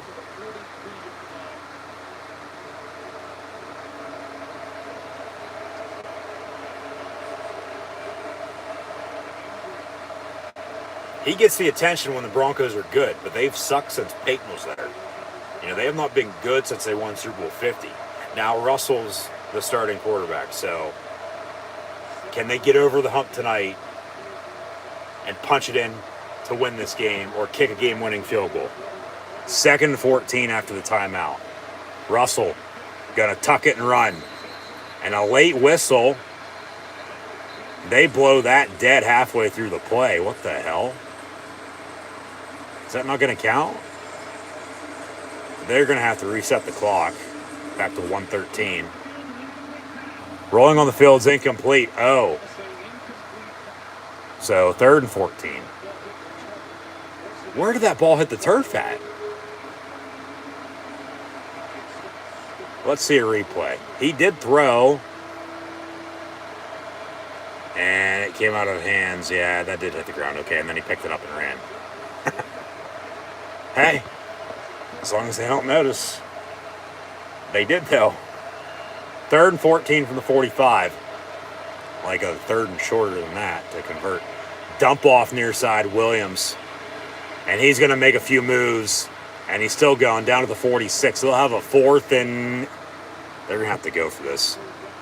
4th and about 6 under a minute to go. They still got all 3 timeouts. Why the fuck aren't you calling timeout? Call timeout right now. You want to give yourself some time if you don't convert. But, I mean, if you don't convert here, this game's fucking over. Because, I mean, 4th and 5, you're not in field goal range. Here's your ball game. Here's your ball game. Yeah. Yeah, 3 timeouts. I don't know why the hell they haven't called any. Maybe they will, just to get reset. This crowd's on their feet. Play clock at 8. 20-second differential. Here's your ball game, 4th and 5. And now they call a timeout 20 seconds. Why the fuck didn't you call a timeout with like 55 seconds? The poor clock management by Denver here late. And now they haven't been able to get over the hump. Yeah, to win it, but I mean, this game's coming down to the wire, as thought. I mean, I didn't think it'd be this close with this short amount of time left, but still down to the wire. This is nitty gritty. This is, you know, biting your teeth. Edge of your seat, not knowing what the hell is going to happen. 17-16 Seattle with 20 seconds. 4th and 5. Are they kicking it? They're kicking this. No shit. And McManus has the leg. Seattle has 1 timeout to ice him. And they will. But McManus missed it. Wide left. Okay, so maybe Denver rethinks this and decides to go for it. So they were going to go for it, then they kicked it. Pete Carroll's like, he ain't fucking kicking this. He can't make that. He just kicked it to kick it, I think, to see if he had the leg. Yeah, McManus is up there with Tucker. He just doesn't get the respect because they've sucked. But when they're good, he gets that respect. The thing is, we're in Seattle. We were in Denver. He probably makes this sucker. He still might make it from 64 and the win, the kick's going to be up. The kick's going to be no good. And the Seahawks are going to win it on Monday Night Football 17-16. So then you go back to the decision, well, kick it or go for it. Denver can stop it twice, but they ain't fucking getting the ball back because there's no time left with 15 seconds. So yeah, the Seahawks are going to win 17-16 on Monday Night Football. What a game. What a game. It's a little left and a little short. Would have been good, I'd say, from 60 if he would have been a bit accurate with it. But yeah, the Seahawks are going to win it. And they, I might add as well, have not scored since the first half. They got shut out in the second half and won. The Seahawks got shut out in the third and fourth quarter and still won 17-16. It was 17-13 at halftime. So even with only 3 points being scored by Denver in the second half by either team, this second half was exciting. He wants a timeout with 12 seconds, and then he wants another timeout with, whatever. But, all they're doing is taking these. If you had 3 timeouts, it'd be a different story, but you only have 2. You ain't getting the ball back anyway, buddy. These timeouts don't fucking matter, and Seattle's still going to win. They're going to hope for a turnover on a mishandled snap of some sorts, but, as wild as this weekend's been in the NFL to start the year, that ain't happening tonight.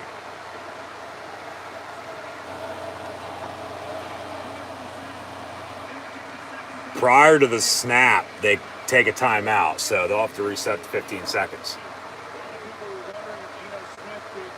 Yeah, Geno Smith played good. Played good enough to win. Yeah. And then the run game, was it starting to rain? The run game was good by both teams. Defensively, this game was, balanced in all phases by both teams. And, yeah, even with, like I said, Seattle not doing anything in the second half, basically, and Denver only scoring 3 points in the second half. Very exciting third, fourth quarter, down to the wire finish, missed a 64-yard field goal for the win. Just think potentially if you got a little, closer on that 3rd and 14. Or if they go for it on 4th and 5, do they still have the ball? Do they score a game-winning touchdown here? He's going to call another timeout, and these fans aren't going to be happy about that. And we'll have to see the post-game handshake with Russ and Pete Carroll and, former teammates of his. But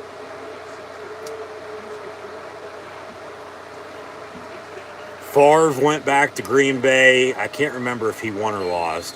Peyton, when he went back to Indy as a Bronco, they lost to the Colts. Brady and the Bucks last year, that game came down to game-winning field goal last year as well, but New England was short on it, just as Denver was tonight, and the Bucks beat the Patriots then tonight on Monday Night Football on Russell Wilson's return to Seattle as a Bronco. The Seahawks win by 1, 17-16. And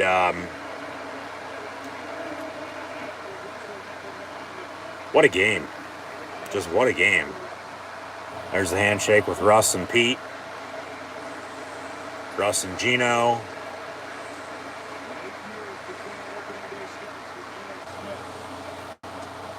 And it seems like for Seattle, for this game at least, I still think they're going to be one of the worst teams in the league. But, like I said, too, if they can play tonight, run the ball, consistency by Geno Smith, no turnovers, play good defense, they'll be fine. They'll have to win like this, though. Rely on your special teams, But they also still play in the NFC West with the defending Super Bowl champs and the Rams. 49ers and Cardinals are also going to be there too. And then Denver, it's one game. They honestly probably should have won. The turnovers cost them. They had 2 fumbles at the 1-yard line in the third quarter. and then missed a 64-yard field goal. So just think if they could have got a little closer on that, maybe they win on that as well. But they don't. They lose. They play in the AFC West. With the Chiefs, Raiders, and Chargers. Chargers, Chiefs on Thursday Night Football this week. Be sure to tune in. But all 4 teams in each division, all 8 teams total, honestly might take each other out because of how good they all could be. Yeah, they kept it simple. They found a way to win, even though they didn't score a fucking point in the second half. And Denver only with a 3 in the second half. But yeah, the turnovers cost them. They don't turn the ball over, they win. Because they had 2 touchdowns basically from the 1-yard line, and they fumbled both times on goal to go from the 1. Ridiculous, absolutely pathetic. Russ and a former teammate of his going to do a jersey swap. We'll get to Sports Center as they promote Monday Night Football for next week. A doubleheader with the Titans and Bills and Vikings and Eagles. I'll have live watch-along reactions along with WWE Monday Night Raw live right here on YouTube then, so be sure to tune back in as well. But yeah, Joe Buck, Troy Aikman on the call. Same broadcast as they would have had on Fox. Nothing's changed, which is perfectly fine by me because I think they're the best duo in the NFL right now. But they take us to Sports Center with SVP. Russ's ride home. Well, that came up just a little short. 1-point loss against his former team in the Seahawks as they win it 17-16 on Monday Night Football here. Yeah, the turnovers were the difference in the end, as I potentially thought they could be at the start, like I said. And special teams, he had a 64-yard game-winning field goal to potentially win it, and then he missed it. So one of those games just, you honestly didn't know who was going to win. Mid-scoring in the teens. Good game, though, overall, I thought.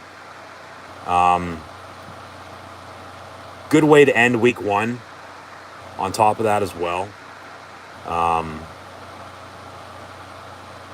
You got to give it to Seattle, for no longer us. How's Geno Smith going to play at quarterback? They ran the ball and they played good defense and relied on their special teams. They had 2 touchdowns, both to their tight end.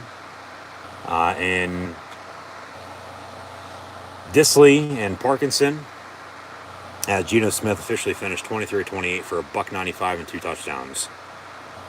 And then Disley and Parkinson both had 3 catches apiece for 43 yards apiece and a touchdown apiece.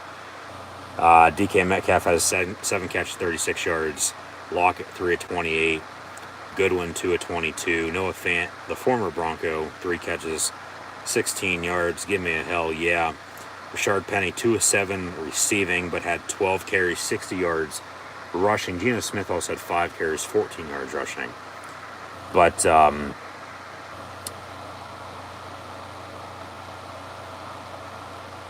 Denver, the penalties, they shot themselves in the foot there. 12 for $106.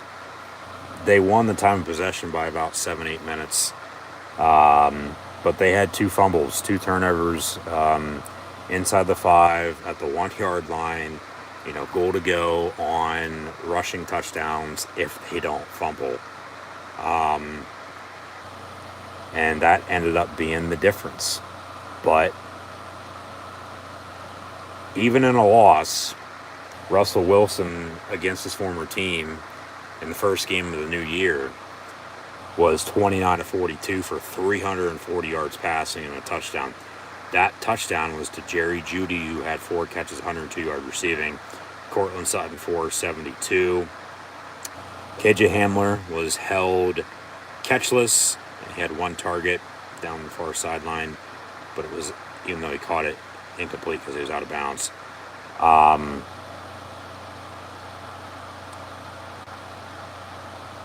It seemed like weighted, even though, okay, 102 and then 72 as well receiving yards for Judy and Sutton total here tonight. It seems like they waited a little too long to get to their receivers, because they were trying to establish a run game, as Seattle was too.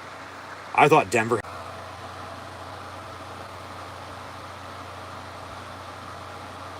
Sorry for the slight technical difficulty there with the buffer disconnect and reconnect. We also had a technical difficulty with Monday Night Raw, so please stand by. But I was just saying here, even in the loss, Russell Wilson was 29-42 for 340 yards passing and a touchdown. That touchdown was Jerry Jeudy, who had 4 catches, 102 yards receiving, and then Cortland Sutton 472. But it seemed like they waited a little too long to get the ball to their main receivers. But as I was saying before it cut out there, they were trying to establish a running game, as Seattle was too. But the Broncos had a better running game, I thought, because with 2 running backs, total 19 carries for 100 yards. Gordon had 12 carries, 58 yards rushing. Javonte Williams had 7 carries, 43 yards rushing. But then total touches and all-purpose yards for the Broncos tonight. Gordon 12 of 58, and then 2 of 14 in the receiving game. But Javonte Williams, he was their 3rd leading receiver, as he was the 2nd leading rusher. He had 7 for 43 on the ground, but then 11 catches, 65 yards receiving. So they have playmakers for Russ to get the ball to. The Broncos, even in a 1-point loss here to begin the year, they'll be perfectly okay. I think Seattle might be all right too. I still think they're going to be bad. Finish last in the West. Potentially one of the worst teams in the league. But if they can, do what they did tonight, keep it simple, run the ball, play good defensive line and special teams, check it down for Geno Smith to his tight ends like he did twice tonight for touchdowns, they can win football games. They can win some football games, probably more than people are going to be thinking. But it is week 1. Still a lot of football to be played. So Beck had 2 catches, 52 yards. Both of those were on the opening drive. Okay, Woogaboomba, 5 of 33.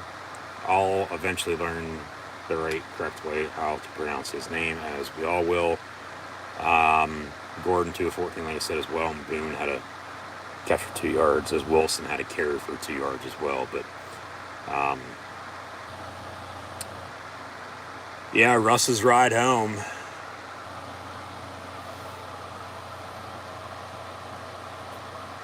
Russ's ride home to Seattle comes up short in a 17-16 defeat against his former team in the Seattle Seahawks. So I'll leave it at that. That's your final score for Monday Night Football tonight.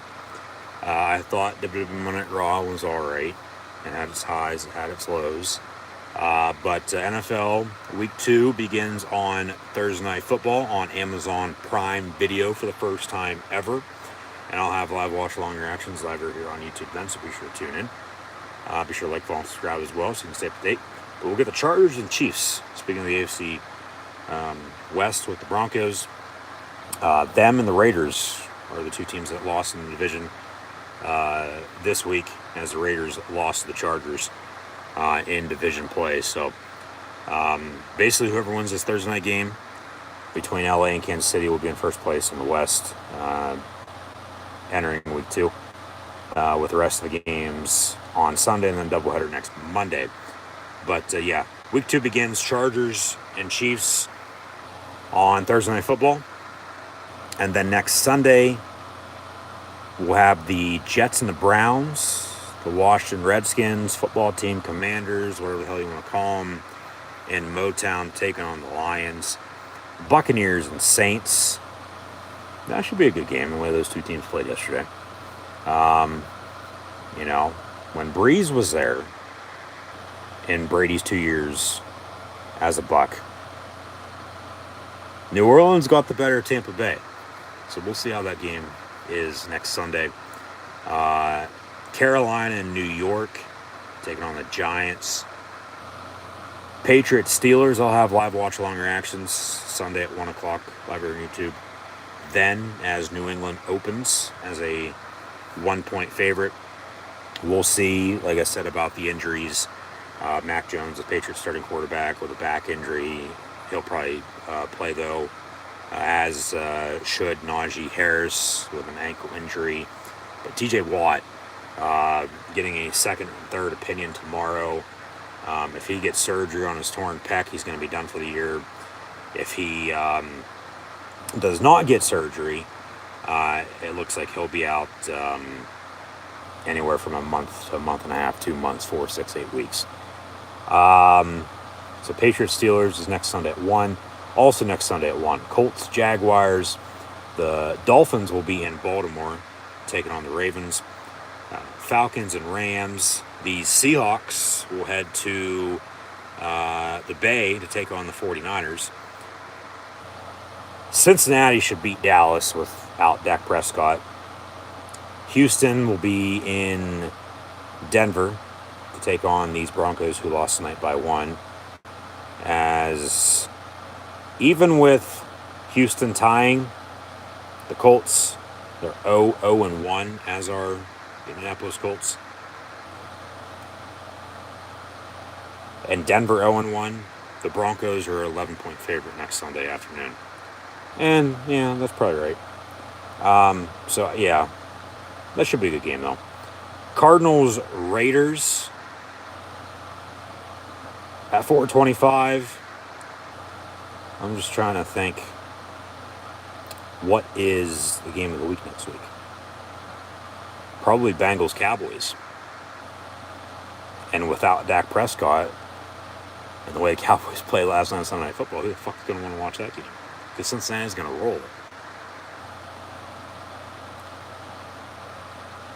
I was going to say Cincinnati, or CBS, excuse me, might want to move Cincinnati-Dallas as the national broadcast and give us Arizona and Vegas, but then the Cardinals got whooped by the Chiefs yesterday at home in America's Game of the Week. So they're going to give that to us back-to-back. And they're not going to move any 1 o'clock kicks to 4 o'clock. They'll keep that Bengal Cowboy game at 4:30 because the storyline of Dak Prescott with his injury, who's playing quarterback for the Cowboys. Especially if they'd sign or trade for somebody from now until then, that could also start for them on Sunday potentially. But that game should still be good, but I think Cincinnati will end up winning. So yeah, once again on Sunday, before we get into Sunday Monday Night Football, the Jets and Browns, Washington, Detroit, Tampa, New Orleans, Panthers, Giants, Patriots, Steelers, Colts, Jaguars, followed by Tua and Lamar, Miami and Baltimore. Atlanta will head to LA to take on the Rams. The Seahawks, who won tonight Monday Night Football, will be in San Francisco. Bengals, Cowboys, Texans, Broncos, Cardinals, Raiders. Sunday Night Football will give us America's oldest rivalry in the NFL. The Bears and the Packers from the frozen tundra of Lambeau Field. RELAX, I might add. Relax. Be all right. Rodgers will be on McAfee tomorrow as well. So I'll have to listen to that, see what he has to say as they lose in week 1. Once again, the Vikings to start the year off, but last I checked, they've been deep in the playoffs the past few years, and they'll be all right. So it's one fucking game. Like, talk about overreaction. Here we are again. And then, yeah, next Monday for Monday Night Football doubleheader in week 2 rather than week 1 here tonight. It'll be the Titans and Bills at 7:15 on ESPN, followed by the Vikings and Eagles at 8:30 on ABC. And I'll be watching both of those games beginning at 7 o'clock, along with WWE Monday Night Raw once that begins at 8 o'clock. So be sure to tune in for those live watch-along reactions then. But as always, thanks for tuning in tonight, along with all weekend in college football and this NFL opening weekend for week 1 live right here on YouTube. But yeah, that'll do it for myself, your host, Encyclopedia Sports, Coy and Luke 96 here this evening. So once again, thanks for tuning in and listening. Be sure to like, follow, and subscribe on social media. The Seahawks beat the Broncos 17-16 on Monday Night Football, and Russell Wilson's return to Seattle against his former team. But, yeah, that'll do it. Seahawks win by 17-16. Hope to see everybody on Thursday for NFL Thursday Night Football with the Chargers and Chiefs. And then next weekend, Saturday afternoon, in college football, Penn State Auburn at 3:30, followed by Patriots Steelers next Sunday at 1. And then NFL Monday Night Football doubleheader, as mentioned, next Monday with WWE Monday Night Raw. But tonight on Monday Night Football, kick off the year. Once again, the Seahawks beat the Broncos 17-16.